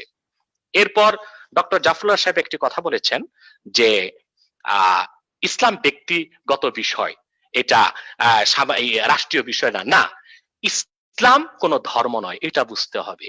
বৌদ্ধ, খ্রিস্টান, হিন্দু, ইহুদি এটা ধর্মের নাম, এটা সংস্কৃতির অংশ, সেটা ব্যক্তিগত জীবনে লালনীয় পালনীয়। ইসলাম হচ্ছে দিন, দিন অর্থ জীবন বিধান, সেটা ব্যক্তি জীবন, সমাজ জীবন, রাষ্ট্র জীবনে পালন করতে হবে। এটা আল্লাহর হুকুম। আল্লাহ সূরা হজ্জে বলেছেন, আল্লাযীনা ইম্মাক্কান্নাহুম ফিল আরদে আকামুস সালাহ ওয়া আতাউয যাকাহ ওয়া আমারু বিল মারুফ ওয়া নাহাউ আনিল মুনকার ওয়ালিল্লাহি আকিবাতুল উমুর। আল্লাহ সুবহানাহু ওয়া তাআলা বলেছেন, যদি আমি মুহাম্মদ সাল্লাল্লাহু আলাইহি সাল্লামের ঈমানদার উম্মতকে যদি আমি মোহাম্মদ সাল্লাল্লাহু আলাইহি সাল্লামের ইমানদার উম্মতকে রাষ্ট্র ক্ষমতার মালিক বানাই, রাষ্ট্রীয়ভাবে তারা নামাজ কায়েম করবে, যাকাত আদায় করবে, সৎ কাজে আদেশ করবে, অসৎ কাজে বাধা দিবে। সাগর, আপনি একটি প্রশ্ন করেছিলেন যে হিন্দু, বৌদ্ধ, ইহুদি, খ্রিস্টান তারাও তো আল্লাহর সৃষ্টি। একটু শর্ট করে যদি সবগুলোর উত্তর দেন হুজুর, তাহলে আমরা অন্যান্য উত্তর দিচ্ছি, আমি সবগুলোর উত্তর দিচ্ছি, লাস্ট কথাটা আমি শুনবো। তবে সবগুলো উত্তর দিচ্ছি, কিন্তু আমাদের সম্মানিত জাফরুল্লাহ মহোদয় সাহেব ধৈর্য ধরবেন কিনা আমি জানি না। উনি মানে অনেকক্ষণ বসে থাকতে পারেন না তো, প্রায় 1.5 ঘন্টা হয়ে গেছে। আপনি যদি একটু অন্যান্য চলে যাবেন, জি সব শর্ট করে যদি একটু বলেন আর কি। হ্যাঁ জি জি জি, আমি বুঝতে পেরেছি আপনি চলে যাবেন, তবে উত্তরটা দিচ্ছি খুব সংক্ষেপে। জি, হ্যাঁ স্যার আপনাকে শুনতে পাচ্ছি না স্যার। হ্যাঁ জি জি, সংক্ষেপে দিচ্ছি সাগর, সংক্ষেপে দিচ্ছি। আমি কোনো প্রশ্নের উত্তর বাদ রাখি না আল্লাহর রহমতে। আমি তো জাফরুল্লাহ স্যার তো আমাকে দাওয়াত করেছেন তার বাড়িতে, আমি তো সময় পাচ্ছি না যেতে। আমি তো চা খেতে যাবো ওনার বাসায়, আর আমি দরবার শরীফে আনবো ওনাকে চা খাওয়ার জন্য, আরো কিছু অনেক কিছু খাওয়ার জন্য ইনশাআল্লাহ। তা আমরা প্রতিটি মানুষের কল্যাণ চাই। রাসূল করিম সাল্লাল্লাহু আলাইহি ওয়াসাল্লাম বলেছেন, মুসলমান শুধু মুসলমানের জন্য নয়, একমাত্র মুসলমান অসাম্প্রদায়িক, আর সব ধর্মের লোক সাম্প্রদায়িক। মুসলমানকে আল্লাহ বলেছেন, কুনতুম খায়রা উম্মাতিন উখরিজাত লিন-নাস, উম্মতে মুহাম্মাদি তোমরা সর্বশ্রেষ্ঠ জাতি, তোমাদেরকে বের করা হয়েছে গোটা মানব জাতির কল্যাণে। অতএব ইসলামটা শুধু মুসলমানের জন্য না, শুধু ব্যক্তি জীবনের জন্য না, সারা পৃথিবীর জন্য, সারা দুনিয়ার জন্য। তাহলে আপনারা অন্য জাতিদের জন্য দোয়া করেন না কেন, বা অমুসলিমদের জন্য? আপনাদের বলছি সাগর, যদি বলেন, এরপর আমি আরেকটা প্রশ্ন নিব। শর্টকাট বলছি, আমাদের জাফরুল্লাহ স্যার সহ যত বুদ্ধিজীবী বাংলাদেশে আছেন, যারা দেশের কল্যাণ চান, জাতির কল্যাণ চান, তাদেরকে একবার নয় 1000 বার কোরআন হাদিস বুঝাতে আমরা প্রস্তুত আছি। প্রয়োজনে আমরা 10টা, আমাদের মাহফিল গুলো মানুষ নিয়ে যায় 2 বছর আগে ডেট করে, তারপর আমাদেরকে যেতে হয়। ওনাদের মতো বুদ্ধিজীবীদেরকে কোরআন হাদিস বোঝানোর জন্য আমরা 10টি মাহফিল বাদ দিয়ে দিব, কারণ ওনারা বাংলাদেশের মাথা, ওনারা ঠিক, বাংলাদেশ ঠিক। আমি যেটা বলছি যে আমরা অমুসলিমদের জন্য দোয়া করি, কে বলেছে দোয়া করি না? আমরা প্রত্যেক দোয়াতে বলি, আল্লাহ পৃথিবীর সকল মানুষের জন্য ইসলামের দরজাকে উন্মুক্ত করে দাও, পৃথিবীর প্রতিটি মানুষকে হেদায়েত করে। দোয়া তো আমরা করি না, কে বলেছে? এখন প্রশ্ন হলো, আল্লাহ তো সবার রব, সবার স্রষ্টা, কিন্তু অমুসলিমরা জাহান্নামে যাবে কেন? এটা সংক্ষেপে উত্তর দিচ্ছি। আমরা যখন এসএসসি পাস করেছি, এটা 94-95 এর সময়ের কথাই বলছি, তখন আমাদের কম্পালসারি সাবজেক্ট ছিল ম্যাথ, বাংলা সাহিত্য, ইংরেজি, এগুলো ছিল। আরেকটা ছিল অপশনাল সাবজেক্ট। বাংলাদেশে তখন কম্পিউটার মাত্র এসেছে, কম্পিউটার সায়েন্স নামে একটা বই পড়তাম আমরা 250-300 পৃষ্ঠার। এটাতে যারা ফেল করেছে এই সাবজেক্টে, তাদের সবাইকে টেস্টে অ্যালাউ করা হয়েছে এবং তারা এসএসসি পরীক্ষা আমাদের সাথে দিয়েছে। কিন্তু এসএসসি পরীক্ষায় যারা এই কম্পালসারিতে ফেল করেছিল অপশনালে, তাদেরকেও প্রমোশন দিয়ে দেওয়া হয়েছে। কিন্তু আমাদের সাথে যারা ম্যাথে, ইংরেজিতে ফেল করেছিল, তারা ইন্টারমিডিয়েটে ভর্তি হতে পারে নাই, তারা প্রমোশন পায়নি। আসলে প্রত্যেকটা মানুষ আল্লাহর বান্দা, আর পৃথিবীটা পরীক্ষার একটা জায়গা। আল্লাহ 2টো সাবজেক্ট রেখেছেন, ওই 2 সাবজেক্টে পাশ করলে জান্নাত যাওয়া যাবে। সে যেই কোনো লোক হোক, যেই কোনো বংশের হোক, গোত্রের হোক, বর্ণের হোক, 2টো সাবজেক্টে তাকে পাশ করতে হবে। একটি হচ্ছে ঈমান, আর একটি হচ্ছে আমল।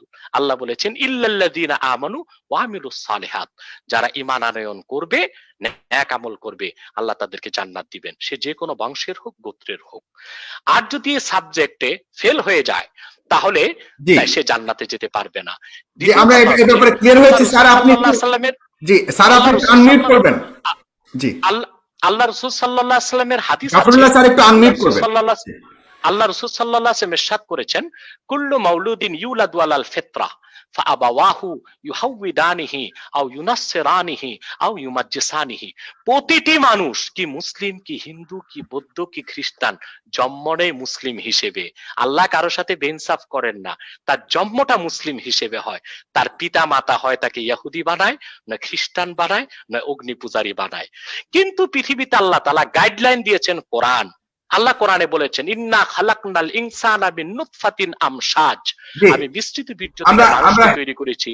তারপর আল্লাহ বলেন, আমি মানুষকে হেদায়েত করেছি, হয় সে হেদায়েতকে গ্রহণ করবে কিংবা গ্রহণ করবে না। সুন্দর, আমরা খুব সুন্দরভাবে এটা উত্তরটা জেনেছি স্যার। আপনার লাস্ট 2 মিনিট যে আপনি যদি একটু স্যার বলেন, হাজরে আসওয়াদ সম্পর্কে আপনি একটু মন্তব্য করেছিলেন, যে বিষয়টা আমরা যেহেতু খুবই ওটা নিয়ে এখন সময় নেই। আমি 2টা ছোট প্রশ্নের উত্তর জানতে চাই। জি। আমাদের এখানে সম্প্রতি 2 বিচারক বলেছেন যে মেয়েরা নিকাহ রেজিস্টার হতে পারবে না, কারণ ওনাদের মাসিক হয়। এই ব্যাপারে ধর্মের বিধান কি? ম্যারিজ রেজিস্টার হতে পারবে না আমাদের মহিলারা, এমনকি লেখাপড়া আলেম পাশ করেও না। এই ব্যাপারে আপনার মতামতটা কি? আর দ্বিতীয়তটা আমি যেটা জানতে চাই হলো, রাসূলুল্লাহর স্ত্রীদের কি পুনর্বিবাহ অ্যালাউড আছে কি নাই? আচ্ছা, এই দুটো উত্তর দিচ্ছি। সাগর, আপনি ওপেন করেন। প্রথম, বিচারকরা বাংলাদেশে যে রায় দিয়েছেন মহিলারা ম্যারিজ রেজিস্টার হতে পারবে না, না, ম্যারিজ রেজিস্টার হবার জন্য ঋতু হওয়া না হওয়ার কোনো বিষয় না। মহিলারা যদি অন্য চাকরি বাকরি পেতে পারে, ম্যারিজ রেজিস্ট্রারির চাকরিও পেতে পারবে, এতে তেমন কোনো সমস্যা নেই। কিন্তু সামাজিক প্রতিবন্ধকতা সৃষ্টি হতে পারে, সেটা একটা ভিন্ন বিষয়। কারণ মহিলারা সব জায়গায় যেতে পারবে না, বিয়ে রাতে হয় দিনে হয়। ম্যারিজ আপনি তো রেজিস্টার জজ হলে তো সাহেবদের মতো তাকে কথা বলছেন, রাতও দৌড়িয়ে আপনি দৌড়িয়ে তো জজ যেতে হবে সাহেবদের মতো কথা মানুষের বলছেন। বাড়িতে। সে তো দারোগা পুলিশ হইতে পারবে, হ্যাঁ, বিমানিক হতে পারবে, আর ম্যারিজ রেজিস্টার হতে পারবে না, এটা কোনো যুক্তির কথা হলো? না, আমি একটা নিষেধ জাহেল। করছি না, আমি নিষেধ করছি না। একটা হচ্ছে তিনি অনুমোদন, বলছেন হতে আরেকটা পারবে। হচ্ছে নির্দেশ, হ্যাঁ। আরেকটা হচ্ছে উৎসাহ। কোনো অনুমোদন পাওয়া এক জিনিস, না, দ্বিতীয়, অসুবিধা নেই।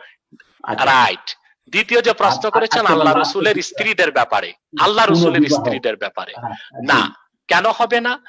পুনর্বিবাহ মানে 1500 বছর আগে আল্লাহ রসুল নবী মোহাম্মদ সাল্লাল্লাহু আলাইহি সাল্লামের আল্লাহর কাছে চলে যাওয়ার পরে আম্মাজান যারা স্ত্রী ছিলেন ওনাদেরকে বিয়ে করা আল্লাহ হারাম করে দিয়েছিলেন। কারণ আল্লাহ কোরআনে বলেছেন আল্লাহ বলেছেন আন-নাবিয়্যু আওলা বিল মুমিনিনা মিন আনফুসিহিম ওয়া আজওয়াজুহু উম্মাহাতুল লাহুম। মুহাম্মদ সাল্লাল্লাহু আলাইহি সাল্লাম তোমাদের নিকট তোমাদের জীবনের চেয়ে অধিক প্রিয়, আর ওনার স্ত্রীগণ তোমাদের মা। অতএব সন্তানরা মাকে বিয়ে করতে পারে না, আল্লাহ নিষেধ করে দিয়েছেন, হারাম করে দিয়েছিলেন। এই জন্য কোন সাহাবী বিয়ের চিন্তাও করেননি, মা হিসেবে শ্রদ্ধা করেছেন। এটা হতে পারে কিনা রাসূলুল্লাহ এত বড় প্রেমিক ছিলেন যে তার স্ত্রীরা অন্য কাউকে বিয়ে করুক, এটা উনি মেনে নিতে পারেন নাই, তাই খোদার কাছে চেয়ে এই জাতীয় সূরা অবতীর্ণ করেছেন। কি কি আবার একটু কথাটা শুনতে চাই।